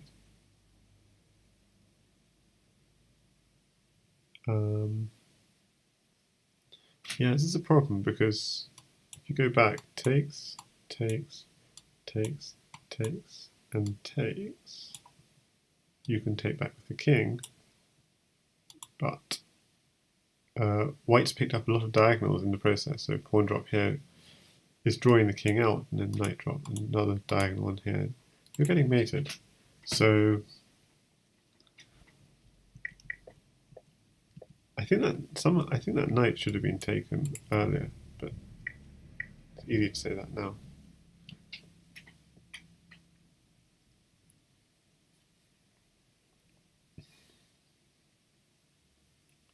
So yeah, if rook back, pawn takes pawn, that pawn can't really be taken.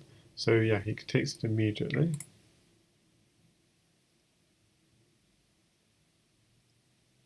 So now this diagonal is broken through. But now you could drop a pawn here and give up the rook. But then that's really bad, because then your back rank is completely exposed. So I think you have to move the rook, because to give up the back rank is really bad. I don't like this at all. Yeah, this is not going to be good. This is not going to end well. So pawn here is checkmate, right? Ouch.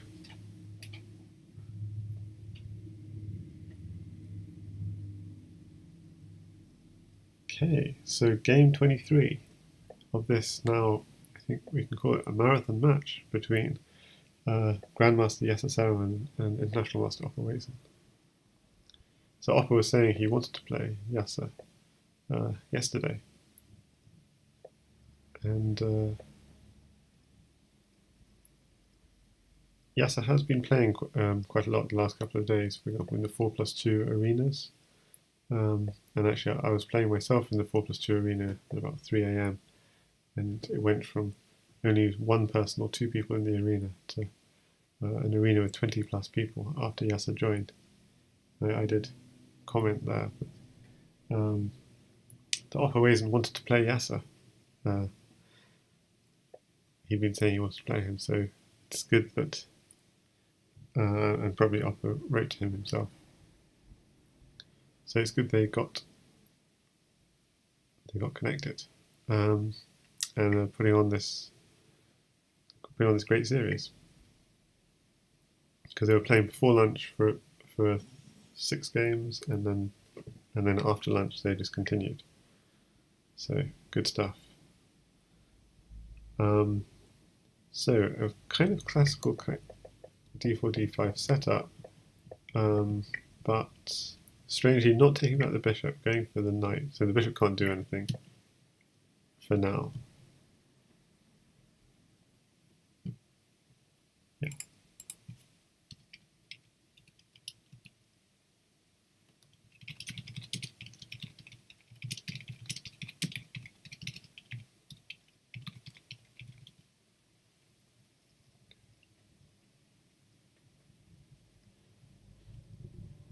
So yeah, white. Yes, there's no hurry to take back that bishop, and provokes Opper to sack the bishop for a pawn. So interestingly, yes, it didn't want the queen. So let's see. If you take the queen, you probably go bishop takes pawn. No, or the thing is, if you take the queen, you're threatening knight takes knight check. So unless you do a check, that's actually just goes on bishop takes pawn, rook takes, and then take the queen. Yeah, I don't know why he didn't take the queen, but okay. If I were Opper, I'd be happy. I'd still got having my queen on the board.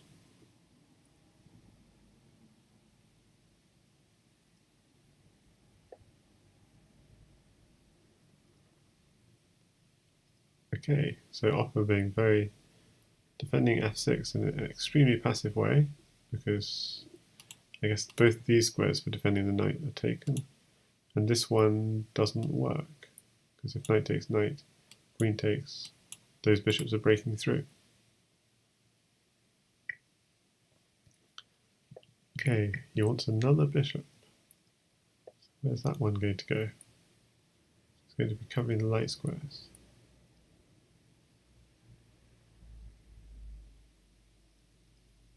So I think the intention here is to provoke a weakness. Because black doesn't really want to drop on d7. And if he drops on f6, he's losing. White's takes, and breaking through. So he's won that diagonal, as it were. Yeah, knight at d7 is potentially coming, and he's breaking through knight takes f6. This is really beautiful play from Yasser.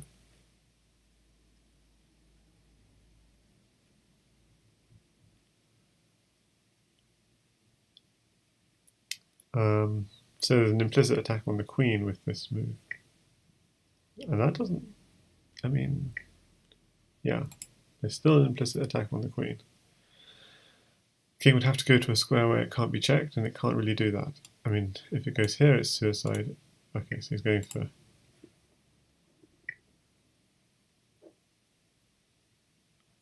Okay, but maybe knight here. But yeah, the knight on g8 seems to be doing a good job actually. So I think I'd be tempted just to try and exchange it off.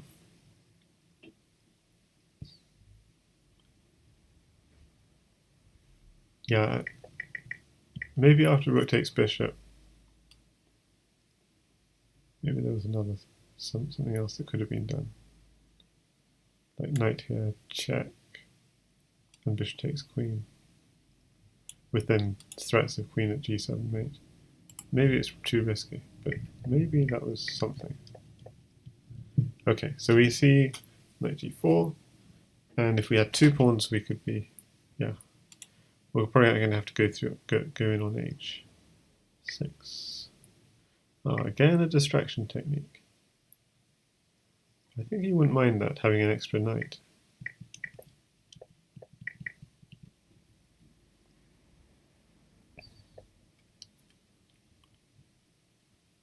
Okay, that bishop looks trapped. We just attack it.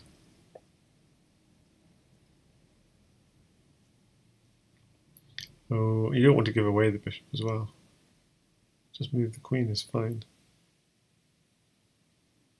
If you give away the bishop, then yeah, bishop here is a threat.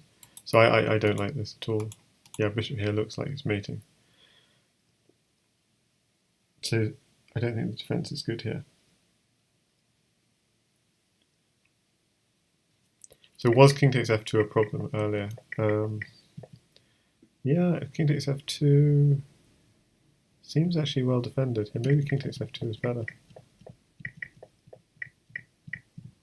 Yeah, now I'd be very surprised if there isn't mate here. Having said that, I don't see it, but queen, maybe a rook here. Okay, so this square is covered. So maybe, okay, queen. Oh, this square is double covered, so this is annoying. Wow, this is annoying. You have to do something like queen takes knight. You don't really want to do that. Oh no, at least h3 is covered. 5 seconds to find mate for opper. He just runs the king back, but that's not going to do. Yeah, that's worrying. Yeah, bishop here, you're getting mated for sure. Bishop here, knight here. That's checkmate. Yep, knight here is checkmate.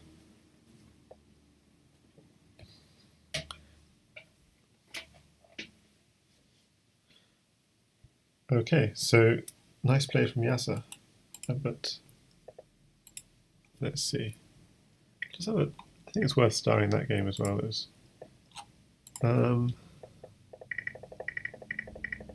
Somehow. So this position is completely, well, it looks completely winning for white. But no, so he's playing the best move. f2, bishop takes f2. So king takes f2 is fine. Maybe slightly better.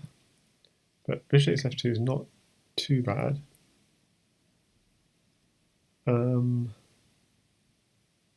Knight at e4.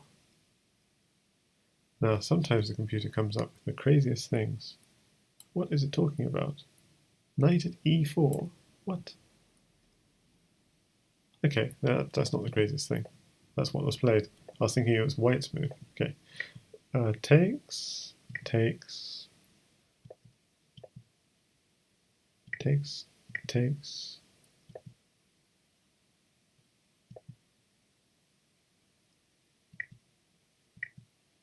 Okay, so knight takes f6. It doesn't think it's mate.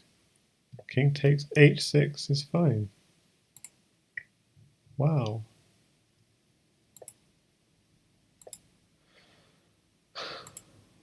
Okay, that was a big surprise.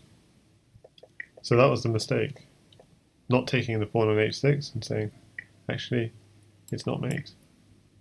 You could go queen at g4 or something, but you just dodge it. And black's doing okay. That's quite surprising.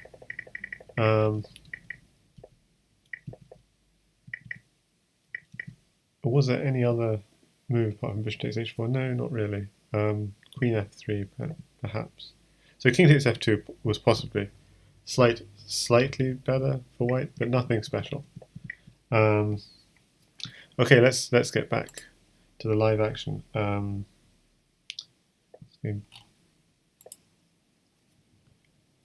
Game 24. Yeah, so Opper does play this sometimes against the French defense. Queen e2.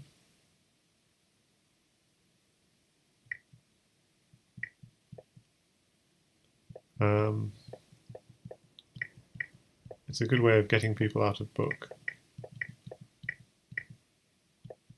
Uh-oh. Yeah, this is certainly concerning because e6 is weak. So I think Yasser might even be dead here. So knight at e6 is the immediate threat. But does he have any threats of his own? No, because I think the knight covers d1. So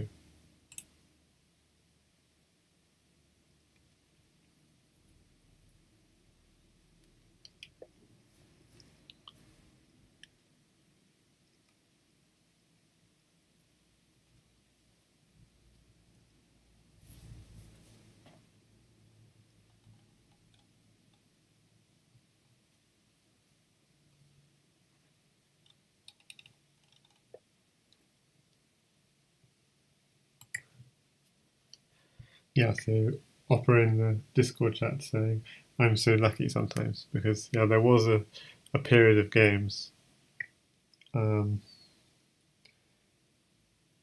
the middle of this series when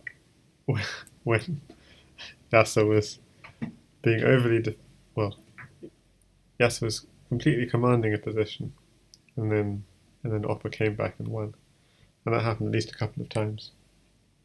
And of course that made Yasser be even more defensive and even more like wary, afraid of an Opera comeback, and then it happened again. So, but this, on the other hand, is just looking very bad for black.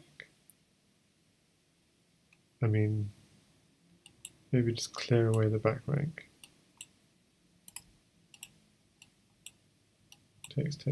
Takes. Could be an idea. And then queen here. Check. But you don't. The problem is you need another pawn to really break through.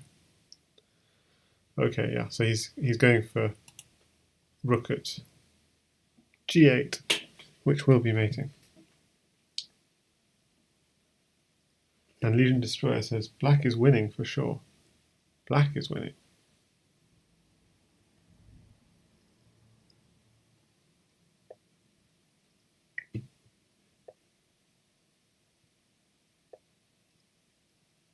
Uh-oh. Yeah. So it is.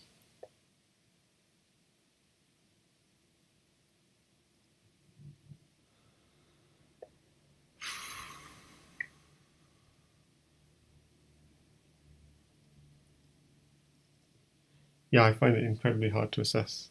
So going back.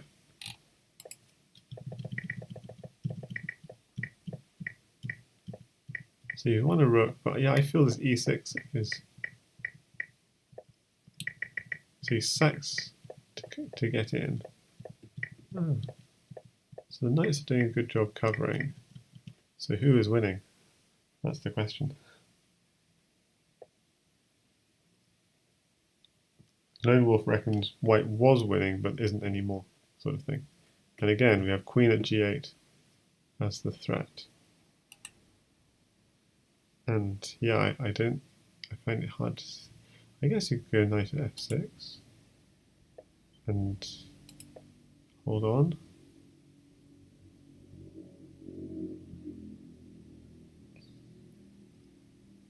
But time's the issue here. Only 3 seconds. Okay, we're going to get bishop takes pawn again, or knight takes pawn. Knight takes pawn. Yeah, the rook's not defended, so you can actually do knight takes pawn if you wish. 1 second. No, he flags. So who was winning that game? That's that's the question. Because white did end up winning.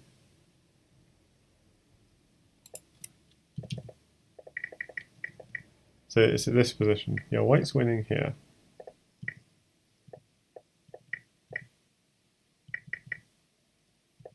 White's still winning. But pawn f7, oh, but it's just very sharp, basically. Oh, so here, apparently black should have something.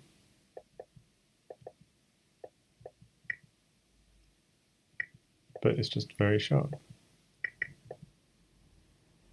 Yeah, even here, black has something. So queen takes knight, apparently. Queen, okay, so let's have a look at this. Queen takes c3. And if you do something stupid like pawn takes knight, threatening your mate, there's queen takes c4 check. And you're getting mated. So if you do the obvious thing and take the queen, oops, your back rank is open. And you only got queens.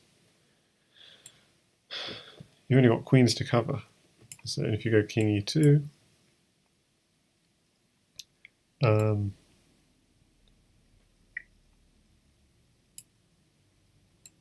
it wants to go knight to d4 check, which is, oh, I see. So it wants to go pawn and a rook on the back rank. I'm knight takes d4. Okay, let's just run through what does this make? Bishop at g4. If you just block, yeah, rook at d2. Bishop here. These sort of ideas. Okay, so black was definitely winning at the point when white went bishop c4, which looked like a decent move.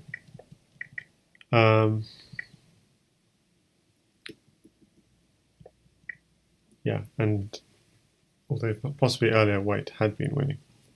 But yeah, that was a sharp game. Okay, so we missed the beginning of the next one. Game number 25. So again, a very classical setup. Knight takes knight, knight takes knight, takes. So white's got really good. So playing opera style in a way, well, using the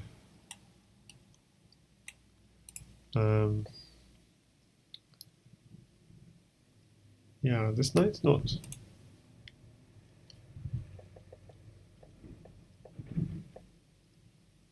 So it's not breaking through here. So what could just take here? What's the plan?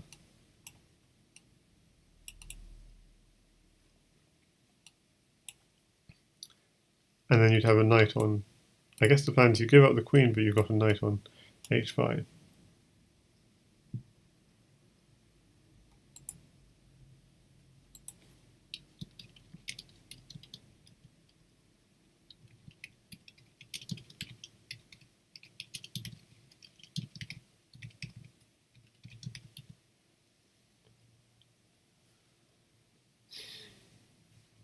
So as black, I'd be tempted to try and break through.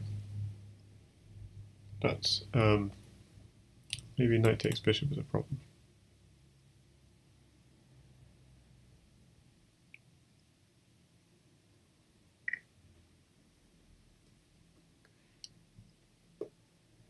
Okay, so white isn't even going for some knight takes bishop idea. So yeah, this is good for black. You have an opening on g2.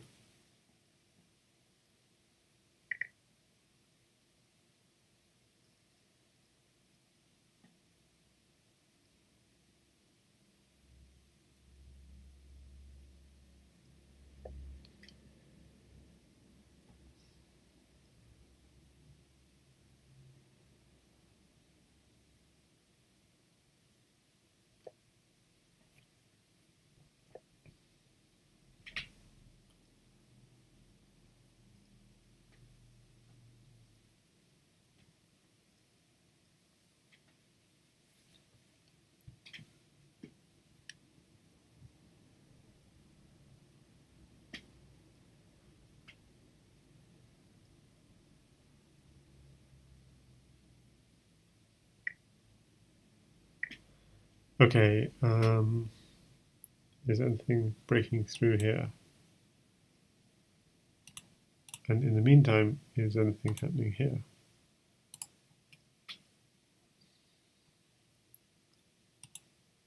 A pawn at g2 would be the safe approach. What would Yasser do here? So pawn at g2, or is he going to go for some kind of attack? I think the problem with pawn at g2 is just pawn at f3 still comes. So it doesn't delay things much.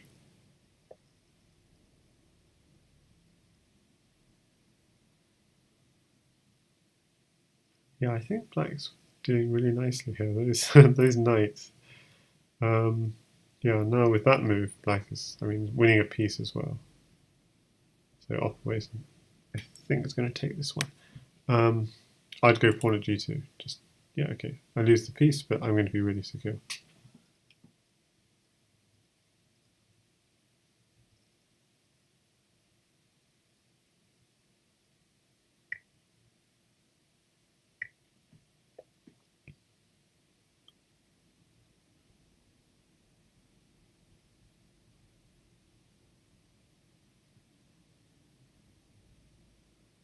Okay, so he's really worried about f3, but he doesn't want to put a pawn on g2. So that's the sort of situation. I guess he doesn't want to trap in his own bishop. And being a chess player, he's very aware of that.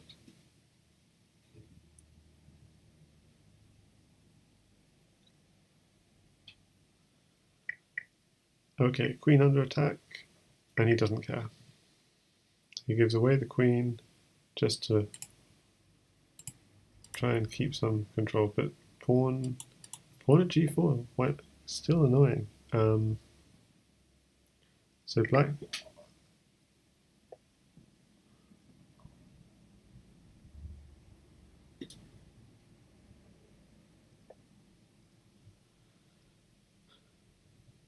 So black's kind of going for a fairly slow approach. I'm not quite sure it's working. Like taking that bishop would just divert the knight to c4. I'm not quite sure why it wasn't taken. Okay, I see why it wasn't taken. Because you take it, you don't take it back. You drop a pawn on f3, and you get to work immediately. Okay. So good fight back from white here. This is incredible. The fight back.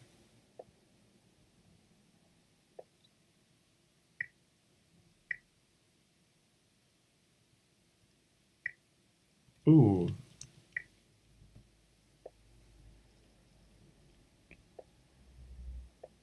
Yep. It's the opera technique. Just put lots of knights attacking a square until you break through. So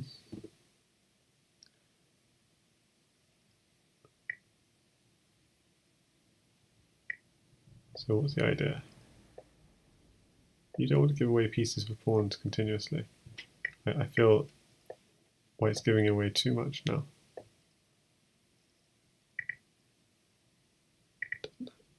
Doesn't have enough. Pawn and rook mates, so pawn here. Oh, but the knight's covering the mate, okay. Yeah, now it's all even more covered.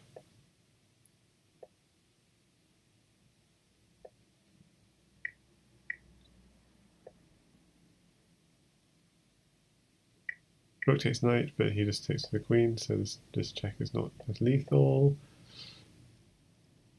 Nice play from Yasser. Under time pressure, he's not completely capitulating, which is impressive. Although he's down to, he is a queen down. He's got a lot of pawns. Another pawn. Uh-oh. Uh-oh. Uh-oh. The bishops protect. The bishops do a good job protect. Takes. Definitely. Good move. Very good move. Just defend. Pawn. I think is enough. Or takes and then... Yeah, I think pawn is better. But pawn here now no, just take it. Then knight here. You have to take it. And now the point is you got another knight and takes. So it's going to be mate. Whoa, whoa, whoa, whoa, whoa. That was a... Whoa, that was quite a game. So black was...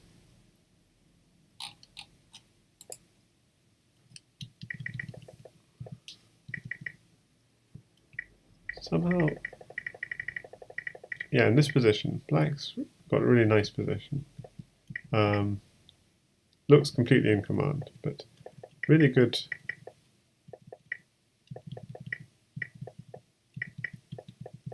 I mean, it looks completely in command, but Stockfish is just like +4.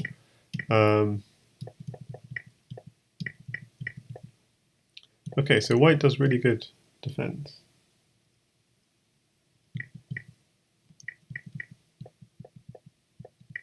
Maybe sacks a little bit too heavily here. And so black gets a bit of a lead. But still fighting and getting pawns. And maybe this is a critical mistake. King h1 and not bishop takes h3. The idea being that knight is actually enough to get you at least a draw. Because if king h6, knight f7 check, king h7, is there something in this position? g5. Okay, so you have a draw. There was a draw here. With knight takes h6.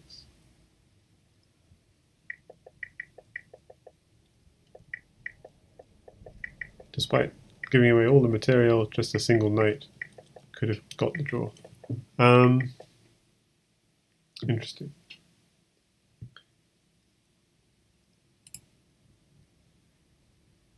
And that is the end of the series. Wow. Yeah, we should just run that through computer analysis. I can't. I've reached my limit.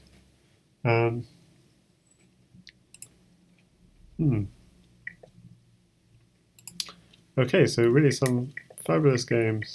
And how many games was it altogether? 17, 25 games. Yeah.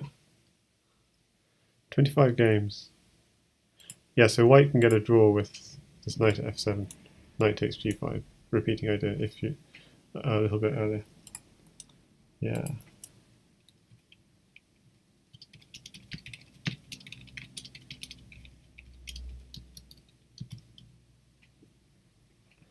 Yeah, cool. But was there any point? It's quite. Why did white not?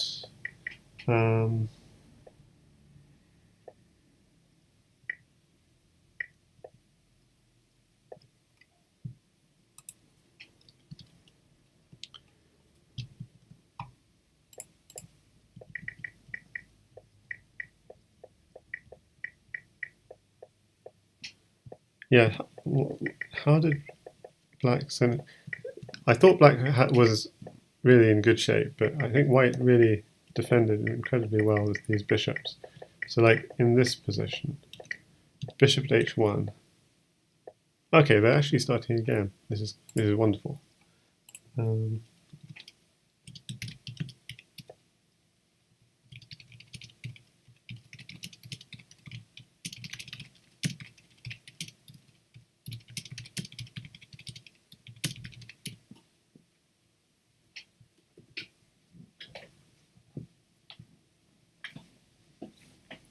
Okay, game 26.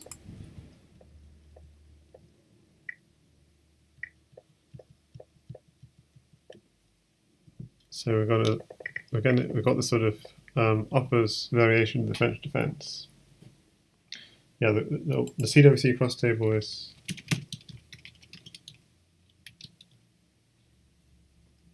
Much improved thanks to Legion Destroyer, who has programmed it all nicely now.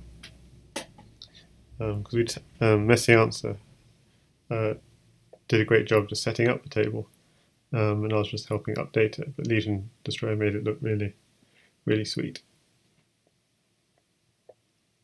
So it actually gives the current standings, and it automatically updates.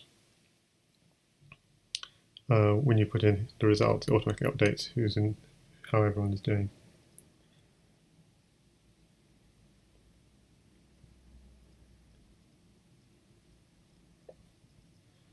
Okay, so this is, we've veered away from the d4, d5,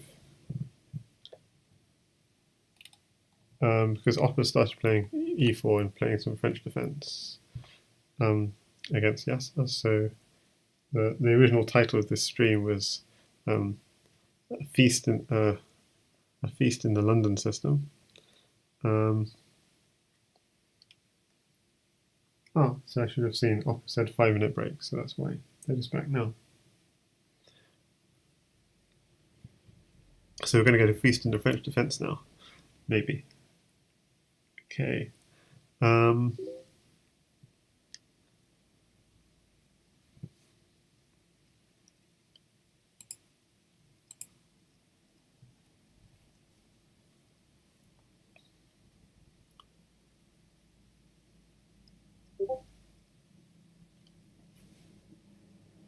Yep, I'm watching you, Opper. I don't know how to convey that without. Okay, I'll just go into the Discord.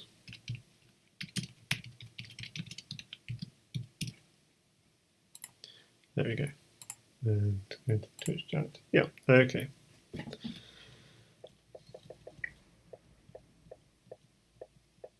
Okay, so attack and counter-attack. Quite a complex position. Both sides used up half their time. Now this move, like, it's saying if you take my queen, but I'll take your queen. And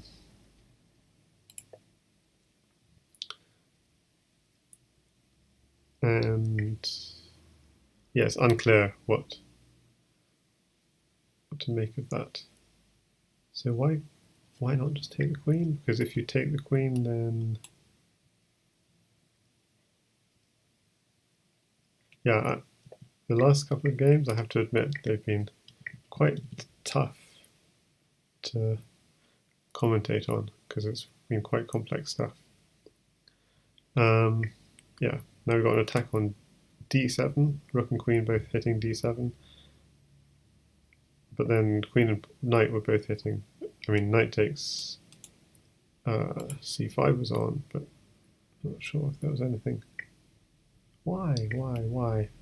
Both sides giving up the queen, or wanting to give up the queen, quite easily.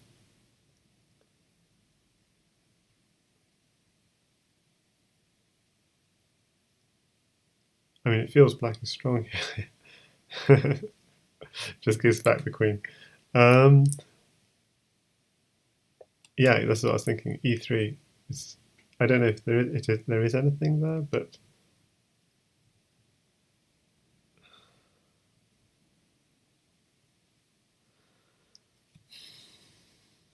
I don't know why it was necessary rather than just going queen f3 and then queen takes f2, for example.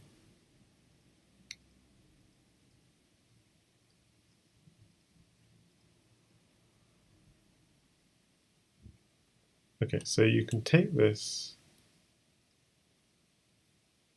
Where's the trick? Okay, so basically you've opened up f2. G3 is going to keep the square open. You can't. And then, yeah, this is mating. Because this is quite pretty actually. Because yeah, you're keeping the square open, and so there's nothing. If you do nothing, bishop f2 is coming. Takes. If you take it, bishop f2 is still coming, and this is just a very pretty mate. Knight at g4. and oh sorry, yeah, if you take it, it's mate. Knight to g4, queen here, and you're mating. If you don't take it, yeah, so the threat is queen at f2 check, and yeah, white.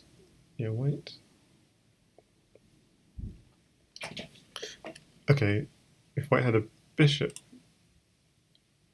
sorry, if Yasser had a bishop, you go bishop at g4 and do something.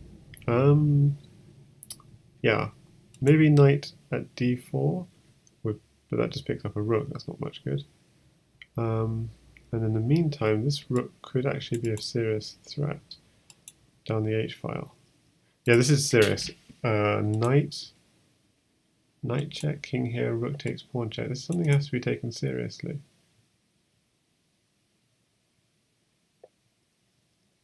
That's a mate threat now. Rook takes h7. Knight at e2 and rook takes h7 is a mate threat. Oh my gosh, both sides down to less than 20 seconds. He plays knight at e7. Okay, so he can't take, if he takes this pawn, it's knight takes pawn check. The king could still come back. Okay, just tries to block off the file. This is such a nightmare. Takes, pins. What? I don't understand. Why can't I take that? Okay, because rook takes. So he takes the queen. Pawn there check, king takes pawn, but is there anything? Just another pin. So white's got huge initiative. But is there a mate? Does black have a mate? Knight at g1. Knight at g1 check. Maybe. So instead he did pawn at f7. Knight at g1 is tempting. Not necessarily mating though. But this, ooh. He's only got knights. But you can get a pawn. Pawn takes knight, pawn. He needs a knight. He needs another pawn. He gets his pawn. Okay, but black's got too much material, I think. So surely black can do something here. Okay, so he's trying to get black to use up his pawn. Is kind of the tactic here. And actually, that's covered. This is covered, and he runs out of time. This is quite interesting. Yeah. So was there anything? Yeah. So black. Maybe not. Sort of, the more it thinks, the more it realizes, maybe not. But maybe somewhere earlier there was something. But yeah. Yeah, knight at g1. So knight at g1 doesn't work apparently, but it is a nice idea. Just king f2 apparently. And white is winning. So, okay. So let's get straight back into the action. I don't think we've missed anything because we know how these openings go. We're getting back into. Okay, so we're actually, it's not going to be a French feast. We're going to do some e4 e5 classical theory. Hi there, e rogue. Ah, what's the problem?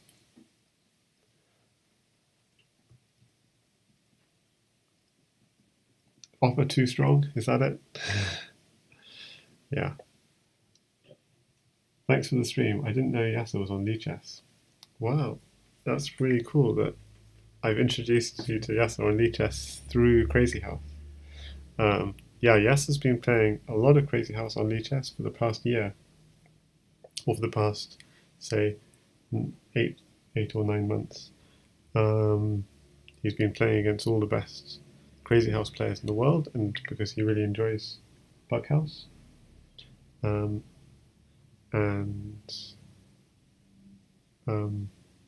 Lichess is basically the place where all the best Crazyhouse players often hang out.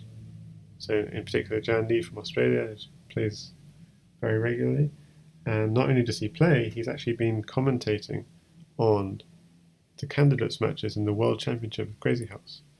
So if you look up Jan Lee, in fact, if you look up my YouTube and look at playlists, you'll get a playlist of all the Crazyhouse World Championship matches, And yeah, feel free to ignore my videos because they're not of the same quality. But you'll see amongst those Crazyhouse World Championship videos, Jan Lee, the world champion, and Yasser Seirawan commentating together. So that's gold. Um, and that's what's been happening the last couple of weeks. So it's because the candidates tournament of the top 11 players in the world, they're playing to choose the challenger to face Jan Lee in the final in November. So while Magnus Carlsen and Caruana are battling for the standard chess world championship crown, I'll look at this offer defense. There will also be a Crazyhouse world championship. Okay, very casual h3. What's the idea?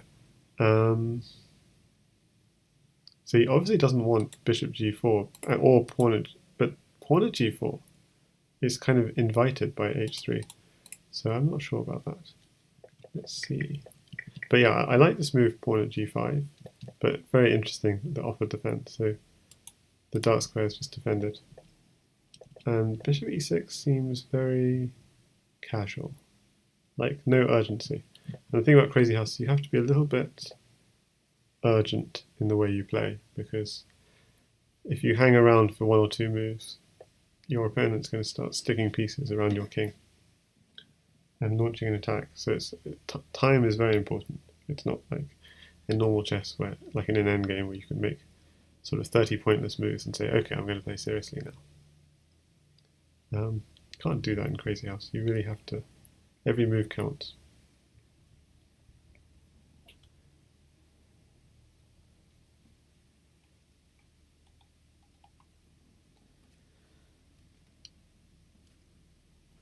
Okay, so yeah, that king's guard, exactly. But white needs pawns to keep it going. It's quite difficult.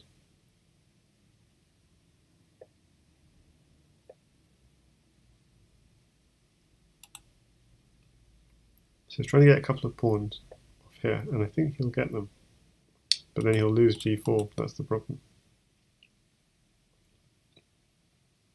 So is there any way of protecting g4? I don't think there is, so I think maybe he has to just give it up.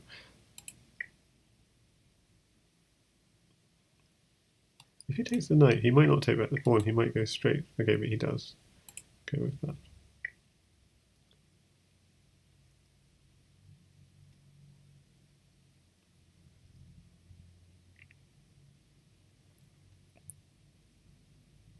So knight takes bishop seems good, queen takes, and then the queen at least can be hit, like bishop here coming. That's a nice move, pawn here. Defends the rook, but also defends a future bishop here. And the queen is running out of squares. Queen could go here, but then yeah, queen could go also to h6. Okay, so what's this about? Why can't I just take it?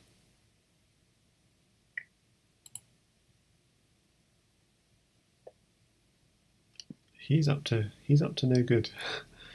You have to take this. Oh, nasty.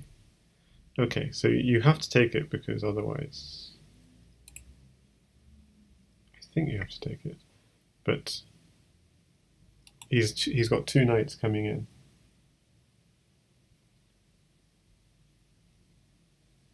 Oh, thanks Heraha for my first ever bit.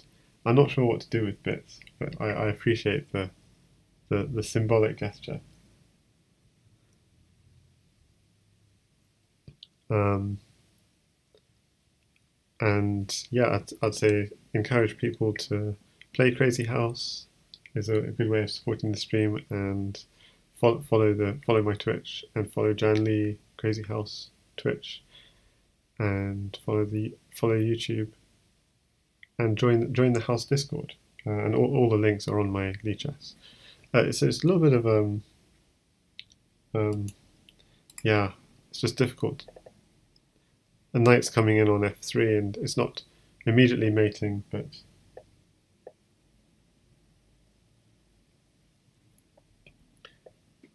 Yeah. So I think the best way you guys can cheer is by following my Twitch, my YouTube, and actually if you check out um, also the house Discord if you're interested in variants. I'll just put the link here. Um, that'd be great.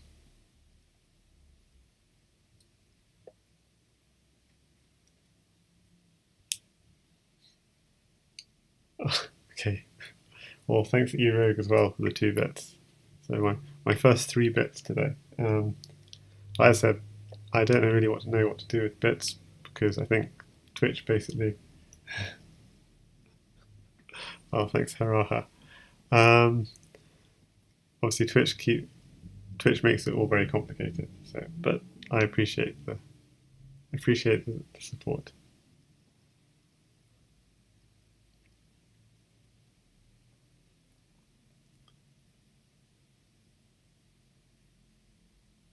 Okay, Gingerbread Man saying, Opera in scary form, great to watch. Yeah, he's 19.5, 7.5 up. So he's on a streak of 4 right now. But Yasser's been winning some really nice games. It's just, and like in this game, again, it looks like Yasser's got a really good position. So eRogue says it's 3 cents, withdraw when you get $100. Yeah, so Twitch makes it complicated because it basically holds on to everything, unless you are a big streamer.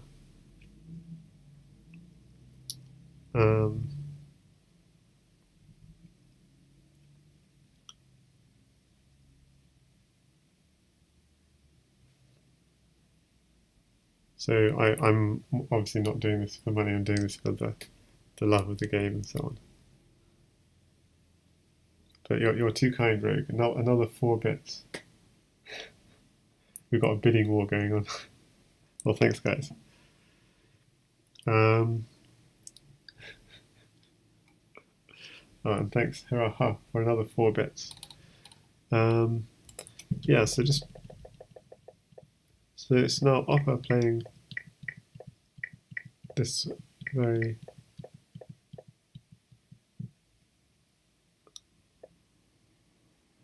sort of setup as G3, H3, and somehow the queen has ended up where the bishop used to be.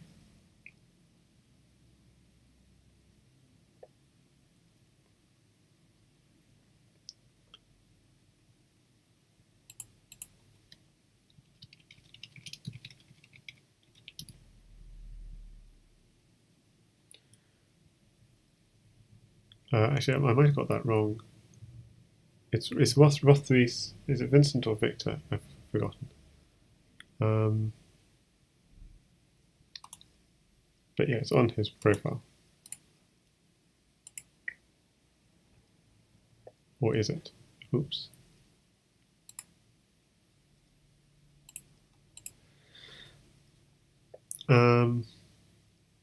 Yeah.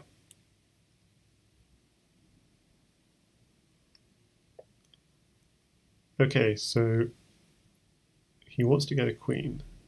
And if he doesn't get a queen, yeah, so that's the threat. And I think white just has to block it off.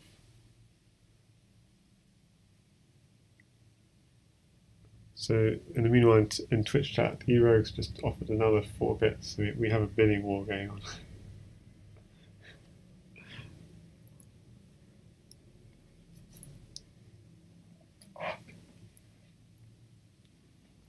And Hiraha has offered another 4 bits. So yeah, we have a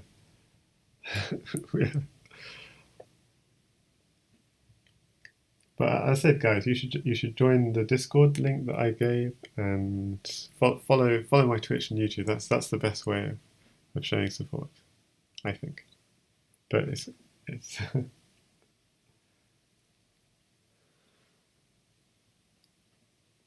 So thanks eRogue for cheering another 15 bits. Well, yeah, thanks for all the cheers.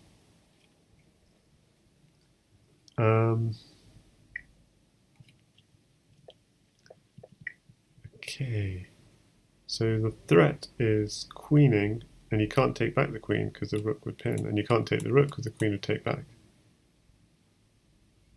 Hera not to be outdone. Cheers back another 15 bits.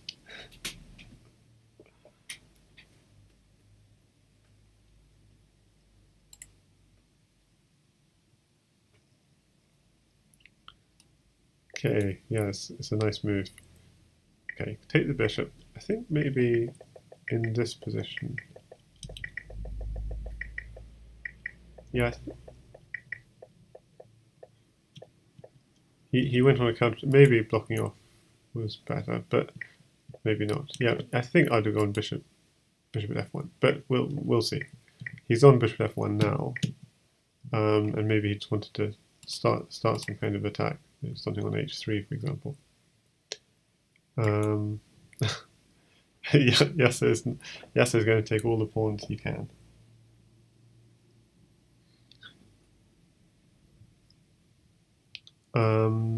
Now there may be a mating threat here, so one has to be careful.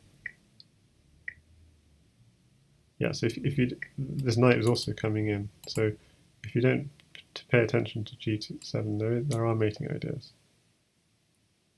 Oh, what a move! Because if you takes is a discovered check. How takes, and then there's a pin. Rook takes queen. So he just needs. It's really nice, but he needs more pieces. Okay, so he's got a really secure position now. But now pawn at e7 to really secure it up. No! Black's doing fine here. I think Black's doing fine, but maybe he's not doing completely fine. Okay, so it is pressure, but rook at b6 or rook b6 coming back or pawn at e7 are both defending. Yeah, but a little bit earlier. Yeah, rook here is nice. Yeah, bishop f1 was the correct defense. Takes, bishop here takes, bishop takes, bishop at d takes, bishop at d7, bishop at d7. Rook takes b2 is also good. Okay, pawn here, bishop f6. This is all accurate play. So what went wrong? Nothing went hugely wrong. Just Opper does create stuff out of nothing. Yeah, maybe here was a chance to go pawn at e2. Or pawn at g6, it says. Yeah, maybe pawn at e2. No, but white's winning here.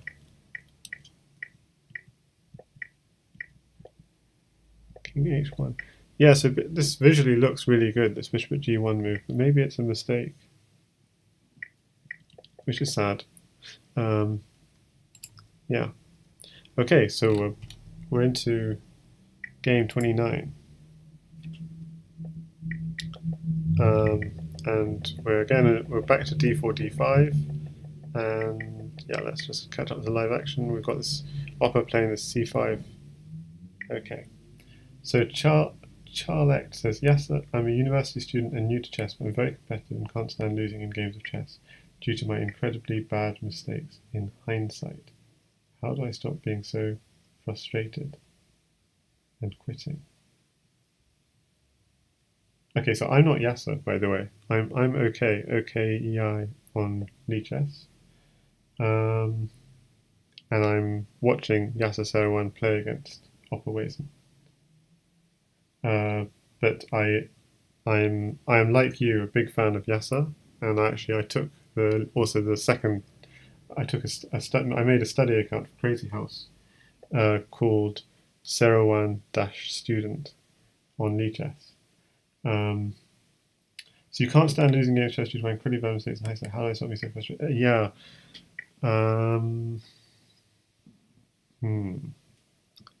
Well, I think chess does teach you how to teach you how to lose, how to kind of take losing. I mean, that actually it's well known some players are not very good at kind of taking losses, but it's going to be I mean, in chess sometimes you win, sometimes you lose. There are always going to be players better than you. So I mean, pawn at e6 is a threat with pawn at f7 and rook at, well, not rook g8 yet. Yeah, pawn at g6 just to... does Stockfish do Crazyhouse? It does do Crazyhouse. On Lichess, yeah, if you play on Lichess, it can analyze your games, it'll give you, tell you, it'll evaluate the position. There's also Opening Explorer, so you can see what the best players in the game play in the opening.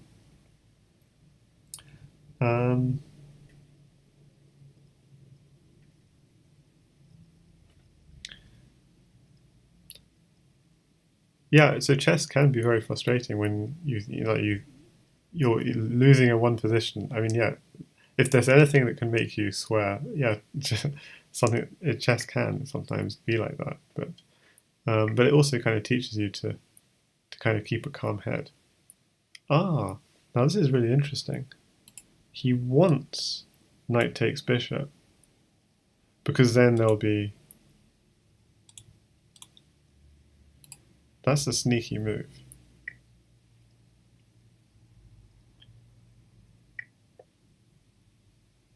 Yeah, so Stockfish has been playing Crazyhouse for over a year, in fact, on the Lichess site, and it's all like on the web. So you don't need to be some kind of developer or something to understand how to get it to work.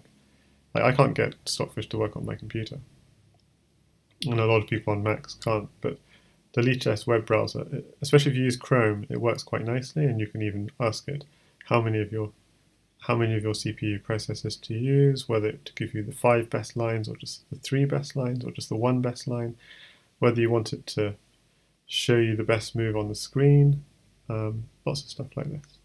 And then after your games, there's a request computer analysis, so completely free. It allows you to analyze your games, including your Crazyhouse games. Yeah, and you can go through the Opening Explorer, and you can filter the Opening Explorer according to what everyone plays, or only according to what like the 2200 plus players play, or even the 2500 plus players play. So you can filter it as you like. And then for standard chess, you've got an Opening Explorer. You've got the standard Opening Explorer for the Masters games. But for Crazyhouse, the Masters are all on Lichess. So if you want to if you want to see the Opening Explorer, it's actually a really good tool. For those who are theoretical, I mean, quite famously, a lot of the Crazyhouse players, a lot of the best Crazyhouse players are not theoretical at all. They learn from playing. So that all went by pretty quickly. So just so if I just flip it, yeah. So you can see the options here: how much memory to use, how many CPUs to use, how many lines do you want on, do you want the best move to be on.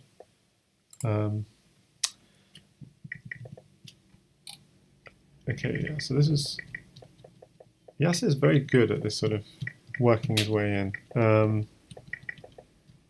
And yeah, there is King h8, but yeah, you can. Yeah, he's taking the knight, and then Rook at h7 is coming, so it's very hard to defend. Yeah.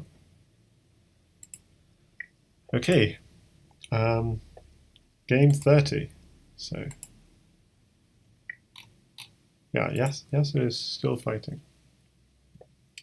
Has Stockfish made a difference to Crazyhouse opening theory? Absolutely, yeah, because before Stockfish existed, and basically still the very best players in the world don't necessarily like Jan Lee, who's the world champion, doesn't really use Stockfish to work out what to, except maybe if he's preparing for a match, he might in the future. But traditionally, the way he'd learn his openings is by playing lots and lots of games, and from every game he works out what works and what doesn't work, and he wouldn't use Stockfish much at all.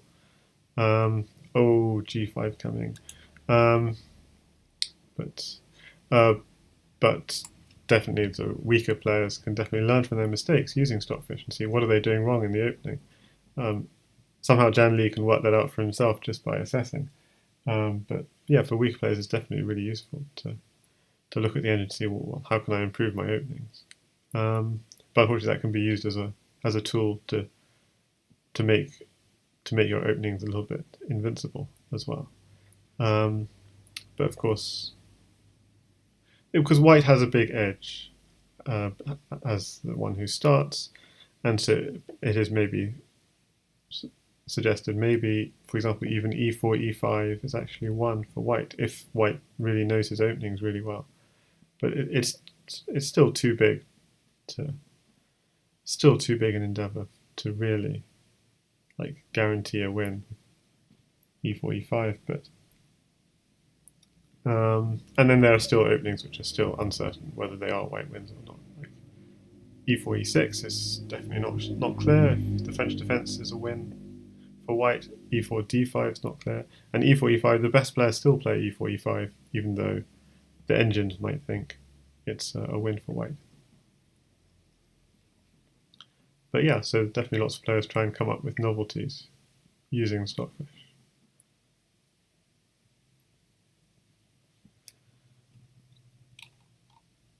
And especially if you know your opponent plays a certain opening, as when you have head-to-head matches, as you have in the Crazyhouse World Championship, then players can prepare. What does my opponent play? Maybe I can prepare something against that. So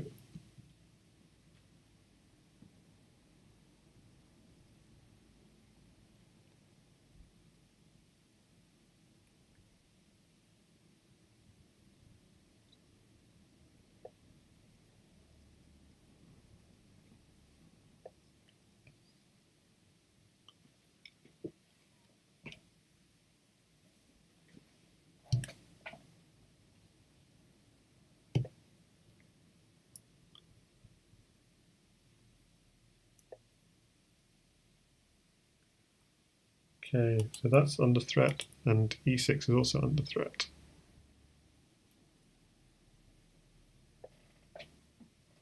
Neat move, defending both blocks that, although bishop takes knight, will break through. But I guess the problem is after queen takes pawn, queen takes bishop takes pawn there. Ah, that's also nice. You're getting rid of.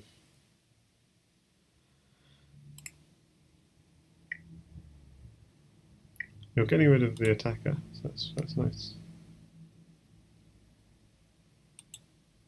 Okay, this diagonal is a problem.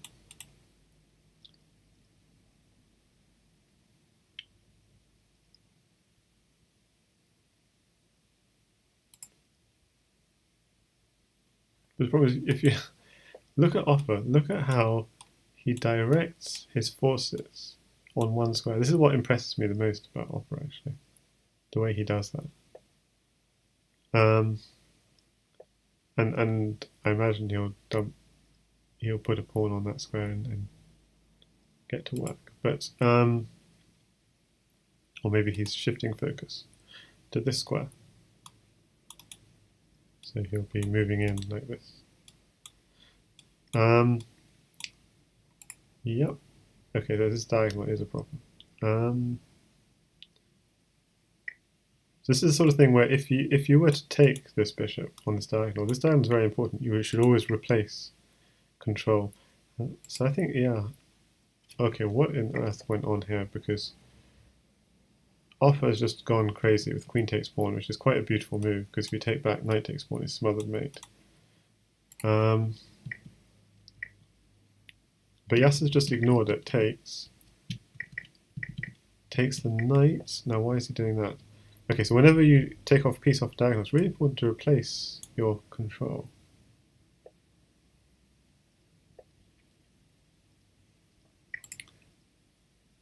Ah, thanks eRogue for the 75 bits, you're too kind. And black resigns. So queen takes knight. What's the idea is, oh, this is very powerful. Because you take the queen and he drops another knight here. Pawn takes knight, knight takes pawn, smothered mate. And there's nothing he could do. And if you try and defend that smothered mate, this queen is still alive and is still kind of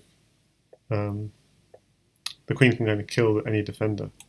It's like can sacrifice itself, killing the defender, and in the meantime you've got this smothered mate threat. So that was really nicely played by Opper. Game 30. Yasser's got his work cut out. Opper, it has to be said, is in the best form of any player in Crazyhouse at the moment. He's been playing.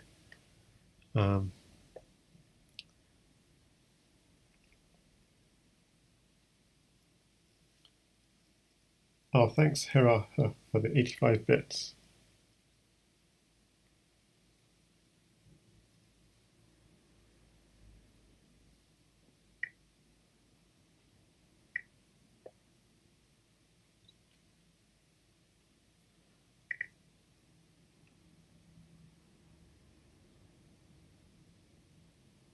Okay.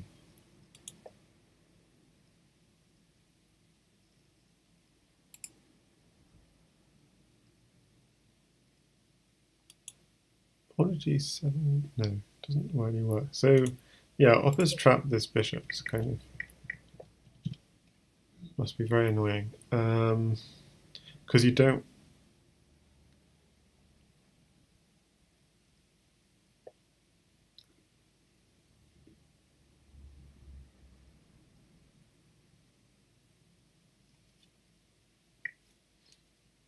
So when Erog says, "Well, I'm broke now." I'm sorry. Well, you guys are too kind. And by these bits you give me, am I able to give them to someone else?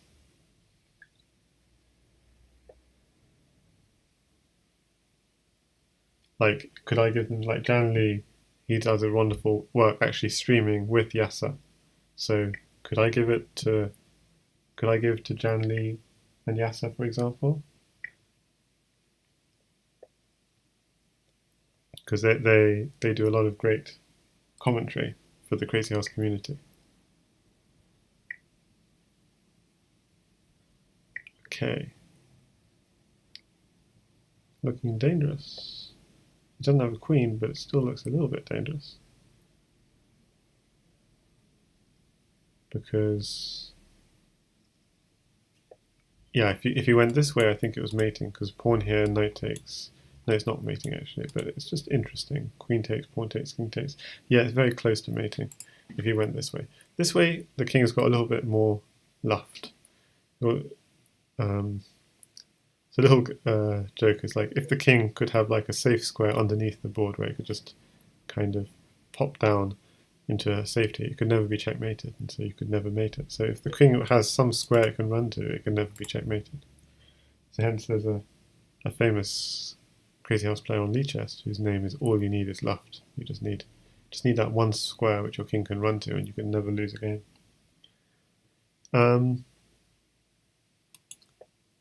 Oh my, oh my, oh my. What has he seen? That's nice, isn't it? So he's done king here, because if king here, you go pawn. No, that doesn't work, yeah. Okay, so he wins the queen. That's nice.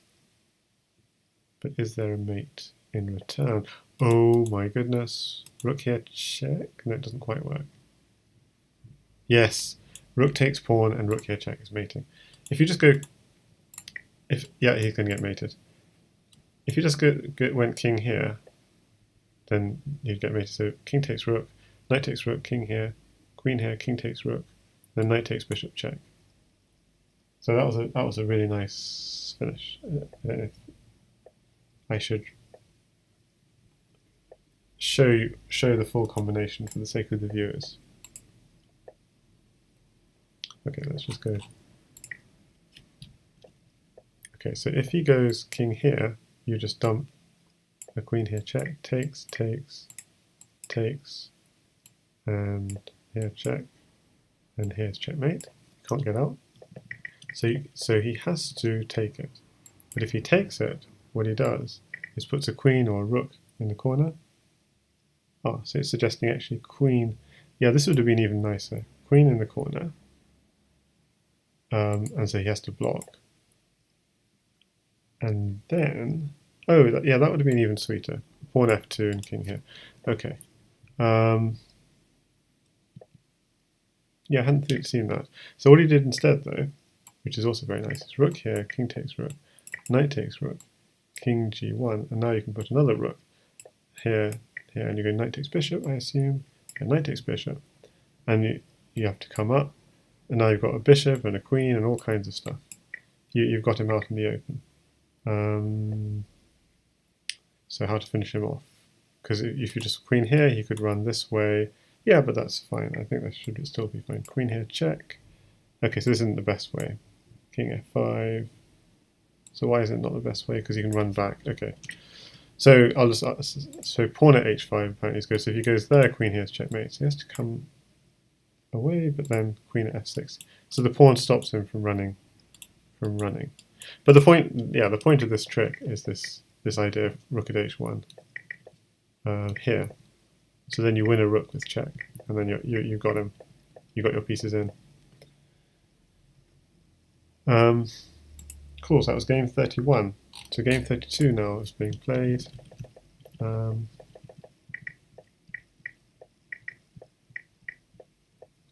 yeah, if Opper likes like multiple piece pressure on a single square, I can really tell that Yasser loves these sacks on f2, for example, and just working away at a certain color of square. Here it's the dark squares. Just working away at the dark squares. But Opper's noticing he's doing quite a good job. So firstly, he's defended. That square is defended twice. And secondly, he's trying to undermine the piece that's supporting that square. So you don't want to allow a bishop, because a bishop is creating a pin, so you probably have to take that. But the thing is, knight takes pawn is also on the cards.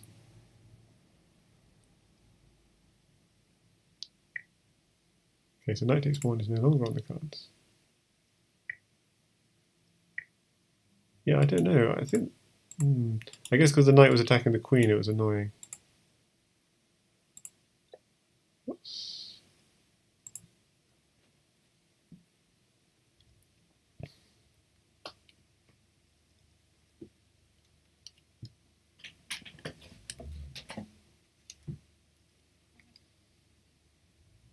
So I have a blog spot. I don't know where I post about Crazyhouse, especially about the Crazyhouse World Championship.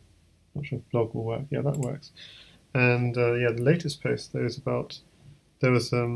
if you guys know about the Lichess 45-45 League, then there's a player who organised a Crazyhouse spin-off of that. So someone was just asking me, how come he had not heard of it?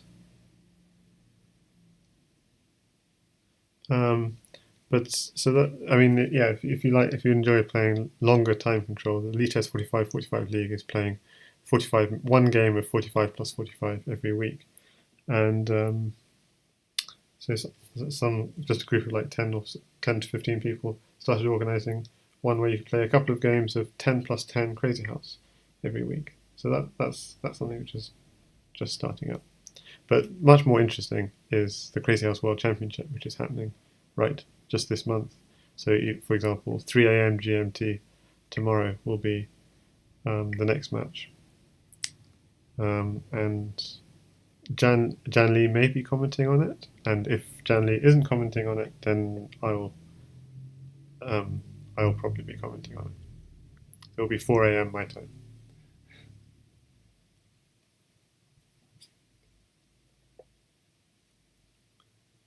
Okay, so yeah, we also notice Yasser likes this sort of double layer of defense, but he has to be careful sometimes. And we've seen in previous games, the way through is these two squares have often been the weakness. So although he's got all this defense, the Opper's just coming in from behind the defense here, like a pawn here and so on. But here actually it's difficult, because if black gets a pawn lands here. So white's in trouble actually with this pin. So black's doing quite nicely actually. Just needs to find a pawn somewhere. And of course he's got a free piece also. Well, that's a pawn on offer for the future. Just move the queen out of the way.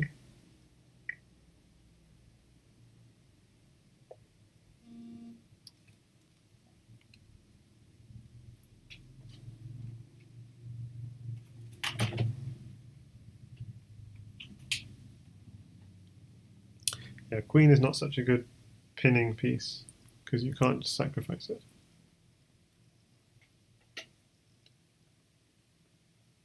So Erogue says, I thought pawn h6. Yeah, h4, sorry. Yeah, exactly. If you have a pawn, the pawn h4 is going to be...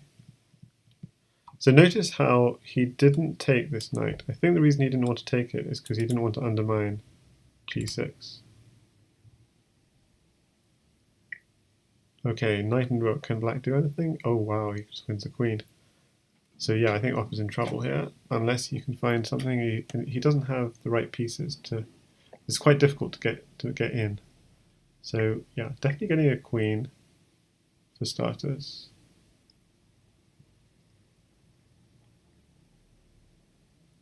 He wants a pawn though. Pawn will just be, it's all over, because a pawn here, then queen here, swaps, checkmate. To the, ooh, I think you can even leave this. No, but the problem is if you leave it, he takes this knight though. Yes, I guess that's why you have to take it. So knight near the king is often not a threat, because knights are very good kind of, sort of at short range. They're not at very close range, they're hopeless. At short range, they're wonderful. So is there anything? The back rank is still covered by that rook.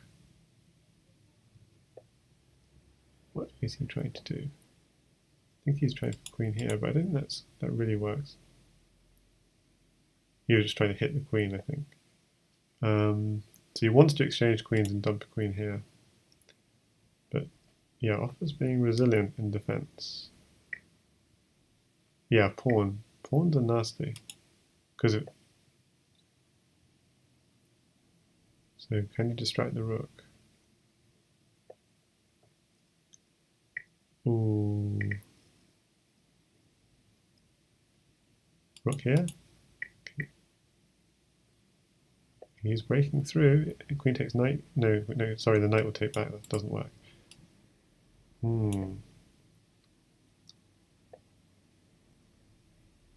He's out of pieces, so he needs to... Okay, he's trying to go for queen takes pawn.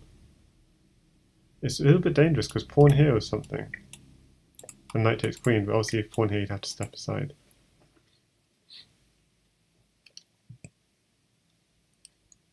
Yeah, white resigned. So basically black stayed safe. Pawn here was something, but maybe there's enough rooks on the back rank to keep everything safe.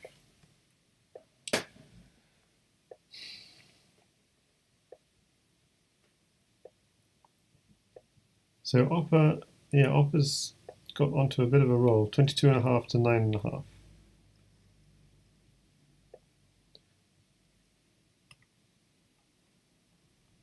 And we're nearing 3 hours of this match. But yeah, Yasser's still winning some very beautiful games. So I don't actually see this move c5. So it is like a...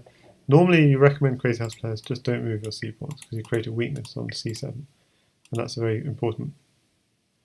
There's a big weakness on these dark squares. But at the very highest level, they do play this kind of thing, and they know how to protect their weaknesses. And of course, what it is giving you is a pawn for the attack, so it's fine also as long as you... Okay, so notice bishop takes pawn, pawn takes, knight takes pawn would be an idea, but the knight is defending.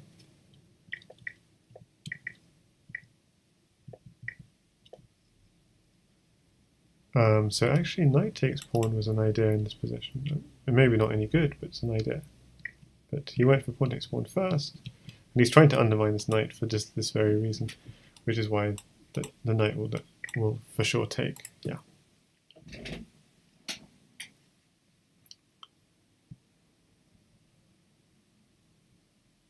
Okay, so Yasser's doing quite nicely as white here. That's a good move. Bishop h5. Probably have to block. But he won't like it because it blocks up his rook file.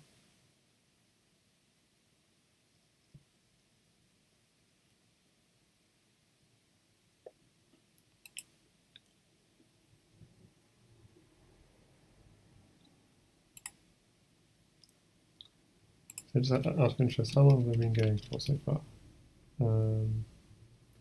3 hours. Yeah, wow.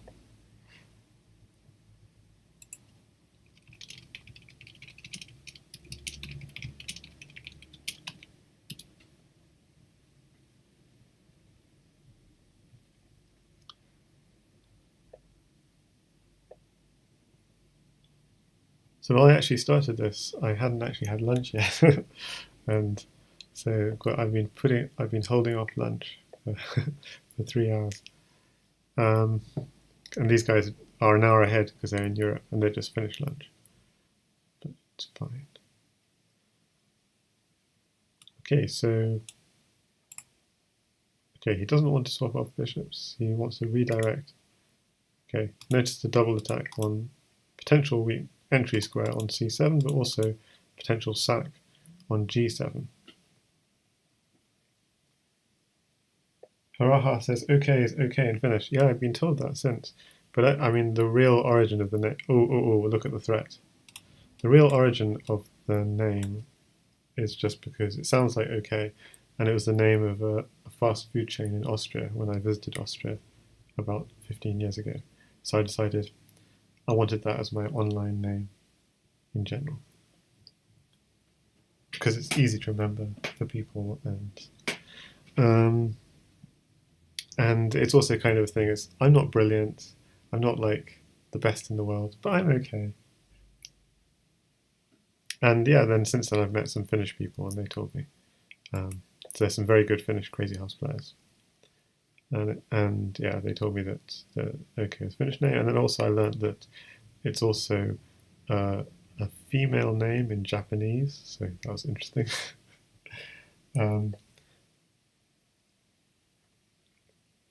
Because there's actually a book by, yeah, pawn on e3.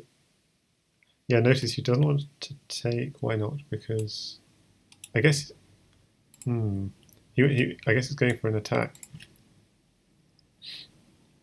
And this is a sense, this is sort of very dangerous, but on the other hand, for example,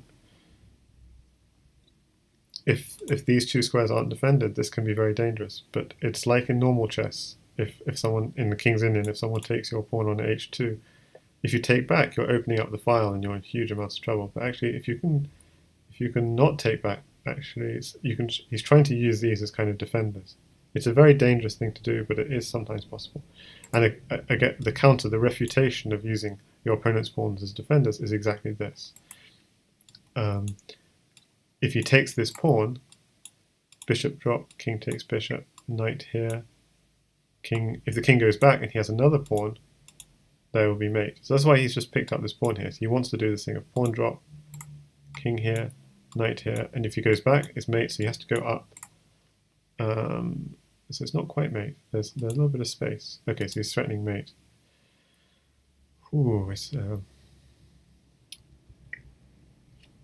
he just wants. Whoa! Look at that. He just says, "I just want a pawn." Why does he just want a pawn? Because he reckons pawn mates. That's why he did this. Knight takes pawn. Pawn takes check. King takes. Knight here, but he can go up. Why does pawn mate? I don't get it. I don't get it. These guys are too good for me.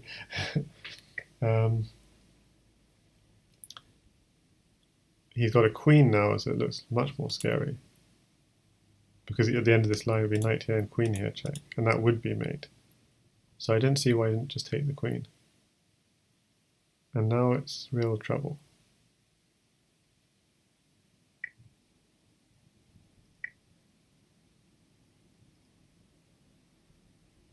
I mean, knight takes pawn, maybe he's okay. But there's still pawn here, king takes pawn, knight here, check. So yeah, he's done.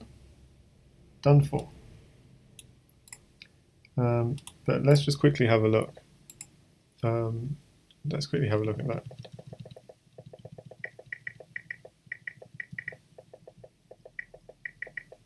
So as you said, he can just put a pawn on e3 to stop that dangerous attack. Absolutely, very good move. And of course he tries to undermine it because you can't take, because otherwise he drops the bishop on e3. So yeah, good spot, e-rogue. Okay, so there's this sort of thing. Black does have some nice ideas. Okay, but I don't buy queen takes pawn, but I'm obviously wrong. Why can't you just take the queen? So let's just see why. Pawn at g2, takes, king takes g2, knight at h4. Now obviously if you go back, it's mate, and I saw this. But why can't you go forward? You don't go knight at h4, you go knight at h4. King here, and bishop is checkmate. Okay, yeah. That's what I missed. Okay.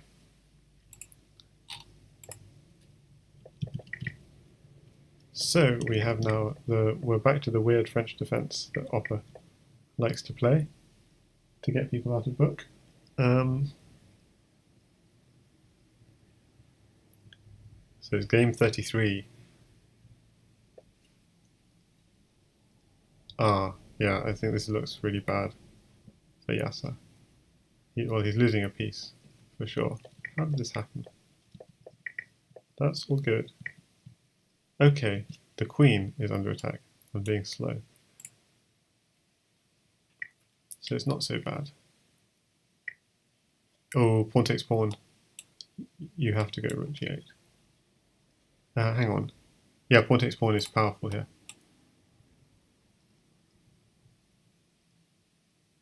In fact, I can't. Pawn takes pawn, rook here, bishop takes queen. So yeah, I think white should be win. But hang on. Just pawn here to block. Queen c3 first. So you think queen c3 was better first? Hi there, Juicebold. Is deadly. Take a1. Oh. Yeah, I thought white's winning, and yeah. So the reason it's not. So if block takes rook. Okay. And then if we block again. Okay, that's one possibility. The other possibility is king takes knight, queen takes pawn, and then d3 is weak. Yeah. Sure. It's take a1. Yep. No, absolutely. Now, and you're saying this is good for black, and yeah, maybe it is, but I was. Let's see. I can't see.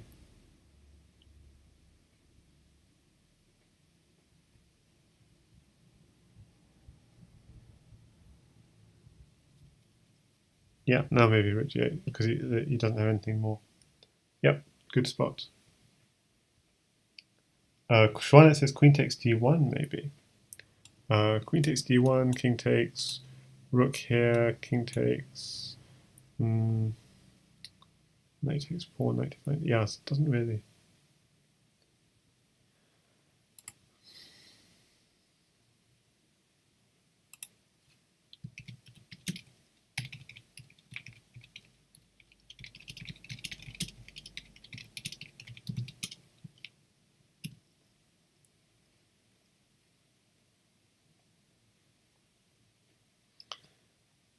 Yeah, so a little bit of a puzzle how to continue for black.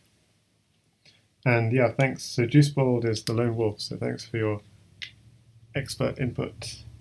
Rook at g8, rook at g8. No, just it needs to move the rook away from h8, because obviously you either want to attack the king and get some mate.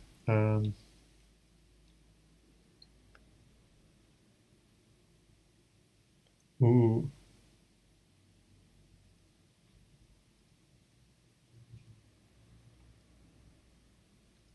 Okay, so Shwana is suggesting queen takes bishop, king takes, rook at b1, king takes e2, knight takes d4, knight takes d4, and then bishop at d1, because you have a bishop after all.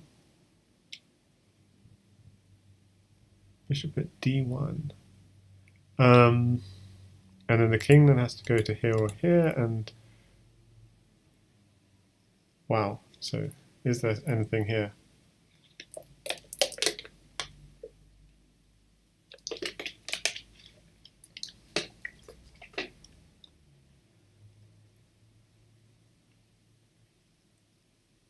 So they're saying knight d4 was needed.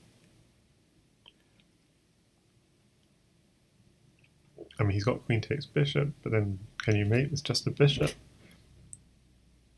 Bishop and pawn. Yeah, so that's why it was important to get rid of this pawn.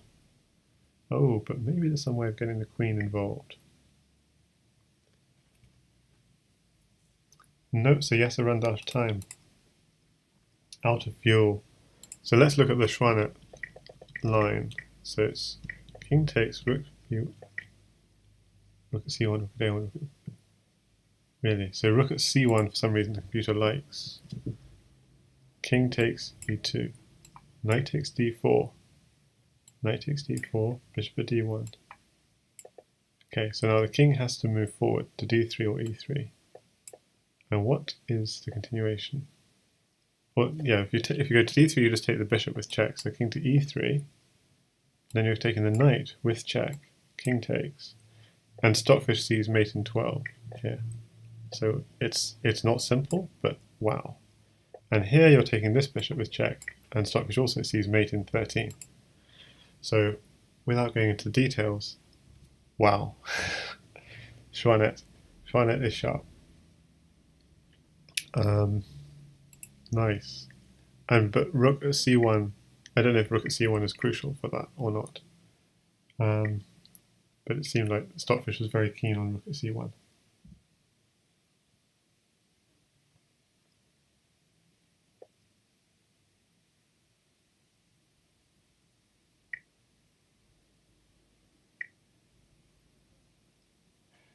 Yeah, rook at g8. You could just take the rook on h8 though and stuff. Rook g8. No, rook g8 is a good defensive move because you're not losing a rook. It allows queen at f8. Yeah, but then you can take the queen on f8. Takes. So yeah, rook at g8. If you queen on f8, just takes, king takes. So it's okay. Yeah, rook at g8, you'd be losing too much material because you'd lose your rook in the corner. So it's not strong.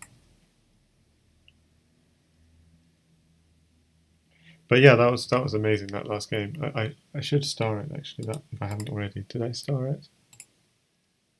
That was, yeah, I did. I think I starred it. That's me. Yeah, me starring it. Yeah, that was a game. Wow, this has been quite a series. Okay.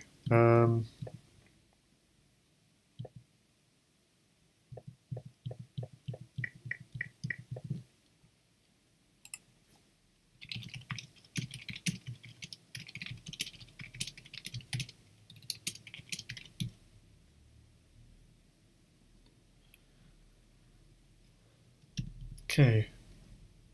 Queen e7 takes. Okay.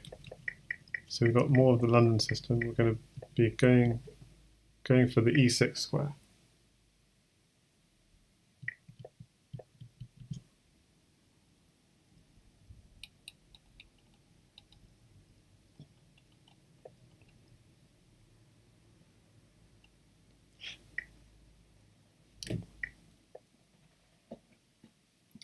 So we've got 48 spectators on Lichess watching this, which is great.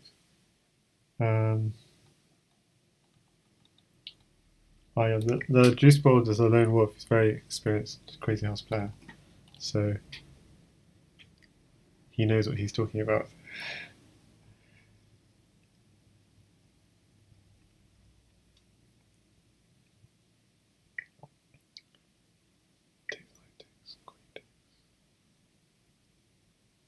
Okay, there's a trick here. You take here, knight here wins the queen.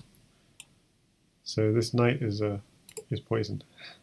But if you don't take it, you've got pawn here, forking the queen and the rook. So because of that,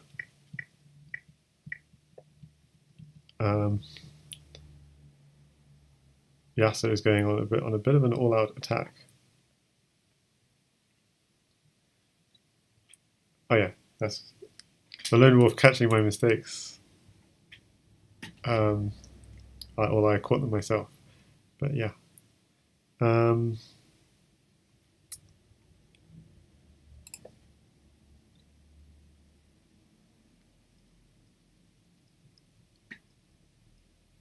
Knight e2, you missed this. Now he can take h5, he says. So I guess you're thinking he would go... Yeah, knight e2 blocks the defense of the queen of h5.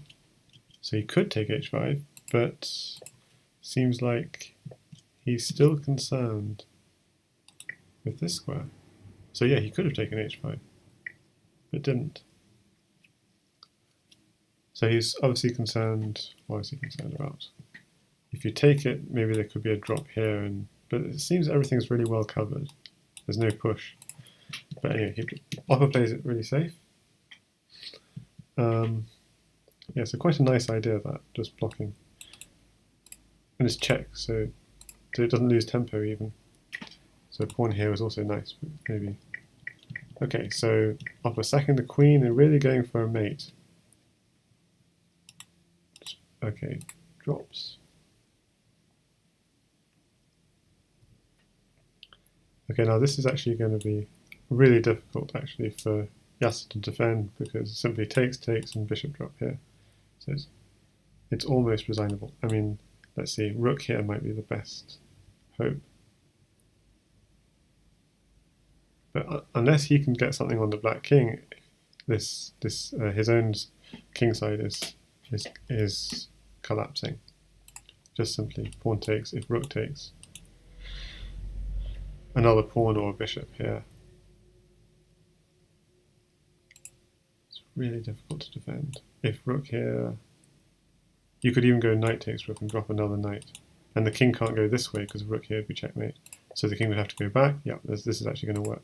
So knight takes rook is actually, I quite like.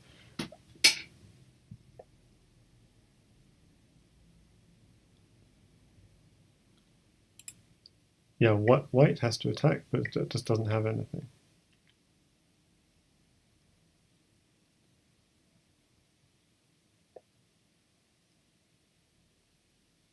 Just knight takes rook seems to work.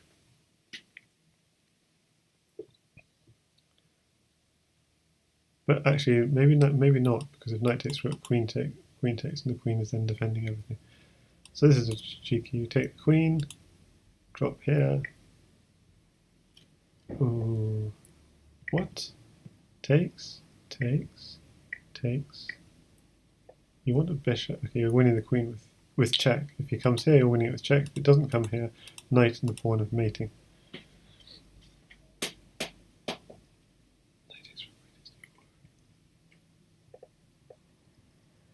Yeah, so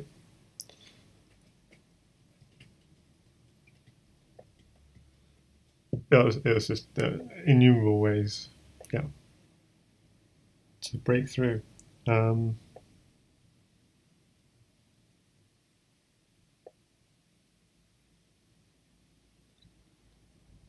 Okay, so we're on game 36 now.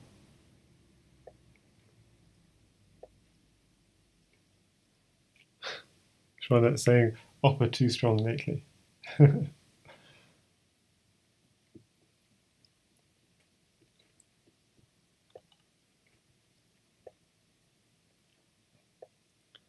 Okay, so we've got interesting setup. Not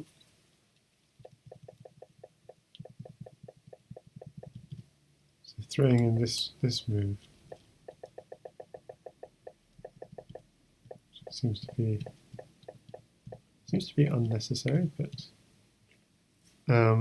yeah. So white's queen side is a little underdeveloped, but I guess the point.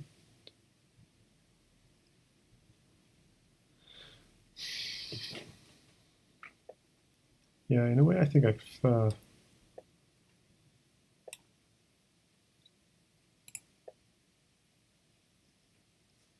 No, black's got some good chances, let's say. But it's interesting, yeah, Opper's now using a kind of two-layer defense. Okay, no longer. I think this is going to be a concern.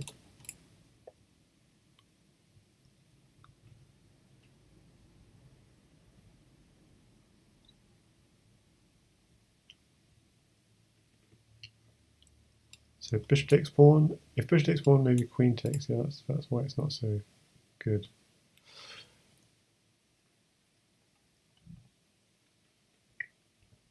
So pawn takes pawn is check, so takes back. Now what? Whoa. Knight takes knight. You could win 2 pawns here if you take back the bishop. But if you take back with the queen or the rook, then this hits the queen, hits with a certain tempo.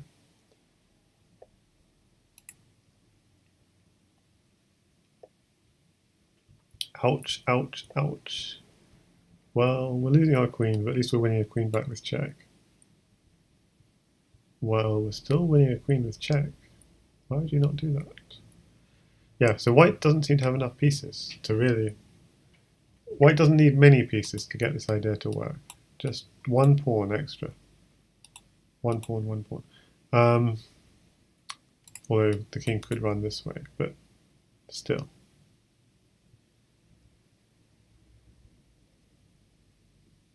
I mean, could just take this pawn potentially, but you need to it needs to find an attack.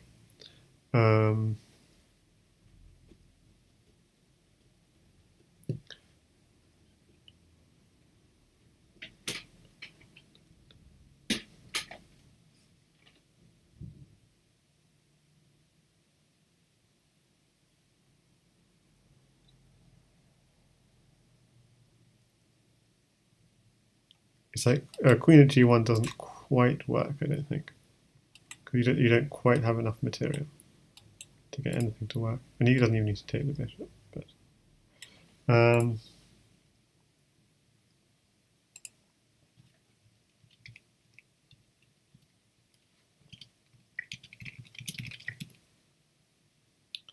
so what do we have instead? Takes and rook f7.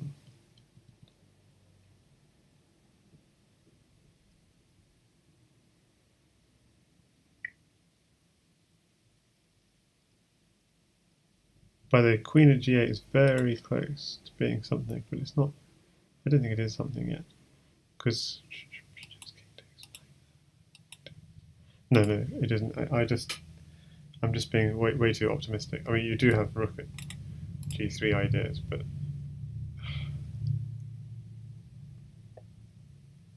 yeah, this is much better.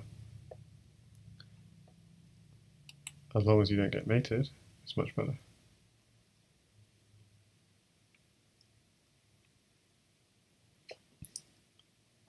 Uh-oh. Yeah, suddenly Yasser's position is looking a little bit more precarious. At least the knight's actually quite good, because it covers.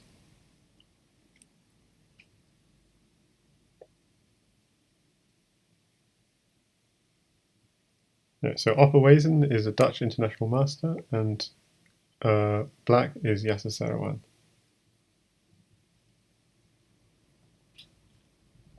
And this is Crazyhouse chess.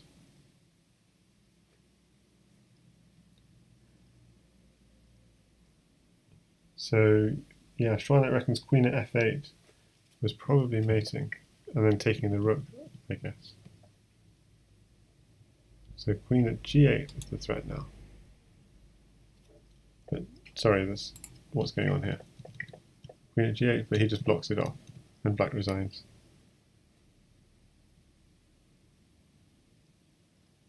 Yeah, so let's have a look at that game.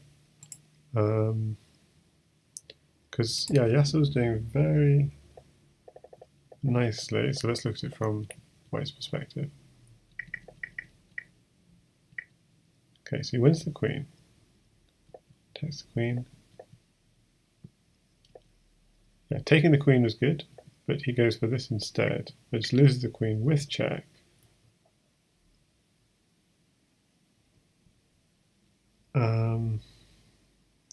Queen at c2 check apparently is good.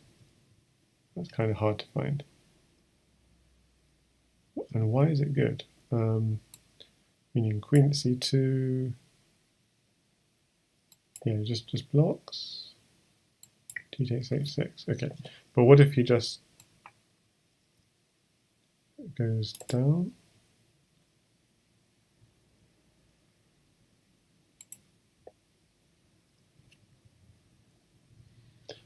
And what if he blocks with, say, a knight?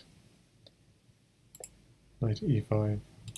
Yeah, I'm not sure at all. But okay, so basically it still looks like black's doing pretty nicely. But this is too slow. Yeah, and queen f8, as Shranak said, was indeed mating.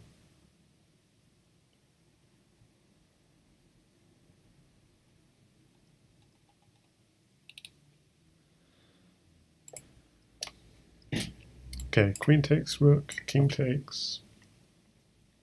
Okay, so we have got a knight and a rook. So this knight's defended, so you can't just come up and chomp the knight. In fact, if you come up, you'll have... So you can't come up at all because the bishop's covering anyway. So king f7 is necessary, or king f8. King f8, you just get g7. So we'd love you to get to f8. So we go to rook to g7 and push you down to g8, then take your knight with check. King takes g8, knight to h6. So now pawn here is going to be really nasty. But actually pawn at e7 is going to be even better, and that's going to be checkmate. So there's a sort of multiple knights mate in this game.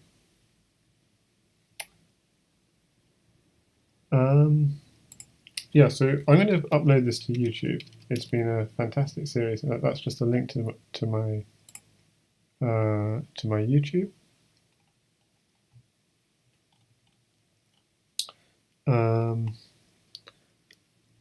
There's going to be lots of Crazyhouse commentary, hopefully, over the coming weeks, because there's the candidates of the Crazyhouse World Championship on.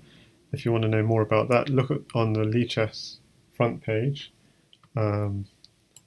And there's some blogs on the Lichess front page, and one of them is called Crazyhouse World Championship with a picture of an 11 at the bottom, basically at the very bottom in blue on the Lichess front page, Crazyhouse World Championship, and you can read all about the candidates tournament that's happening right now. This was the cross table for last year's tournament, and definitely to find out more and to keep up to date, the best thing to do is to join the Discord. So the links, I'll just give a link to the Discord as well, because that will keep you all updated. And yeah, and then I hope to stream some of the matches, but much more importantly, Jan Lee and even Yasser are going to be streaming some of the matches of the candidates. And you can see that on Jan Lee's Crazyhouse Twitch, also on his YouTube's Jan Lee Crazyhouse. And at the end of the candidates, I also post some Crazyhouse blogs from time to time, just a recap of what's been going on, and just providing useful links. Like this blog was taken from my blog originally, which is zhchess.blogspot. So I'll just put the link to that as well. Yeah, so that's what's happening at the moment. And the winner of this candidates tournament will play Jan Lee in the grand final to determine who's going to be the Crazyhouse World Champion. And here is opperwezen, who is a wild card to this candidates event. So there we have it. And this is a game in which opperwezen takes down, after many attempts, but takes down AI level 8 in 15 seconds each chess. So that's what we've been seeing him against Yasser Seirawan, but Yasser Seirawan's, I'll just show you how many games he's been playing in Crazyhouse. He's played 3,276 games of Crazyhouse. So, and he's been playing since April of last year. Okay, so he's been playing more than a year. I thought it was just about a few, just under a year, but it's actually been, yeah, it's actually been a year and a bit that he's been playing on and off, because obviously he's busy from time to time, and then when he's free, He's yeah, look at all the new followers he's got today. Just discovered. Yasser plays Crazyhouse. So okay, it's great to have you all join in on this stream. So the first 9 matches we at the beginning of the stream. So I'll put it on YouTube as well. The first 9 matches we which happened before lunch, before they had lunch rather. That I sort of just flipped through them quickly, and then the rest of them we watched live for about 3.5 hours. And the final score 26.5 to opperwezen to 9.5 for Yasser Seirawan. These 2 Dutch masters of the game of Crazyhouse. And I think that's a good way to end. Mitcha Joe, how would Tal have played this variant, I wonder? Because it would have suited his style of not always the best moves, but the moves that induce mistakes and create chaos. And the answer currently people say is he'd have played a bit like 12-teen. So 12-teen's one of the other candidates who's a very phenomenal. He's a phenomenal talent. Okay, so thanks for watching, everyone, and it's been a wonderful stream. Wonderful to have so many of you join us. Okay. And thanks for the bits from Heraha and E-Rogue. So hope to see some of you again in future. Bye, guys.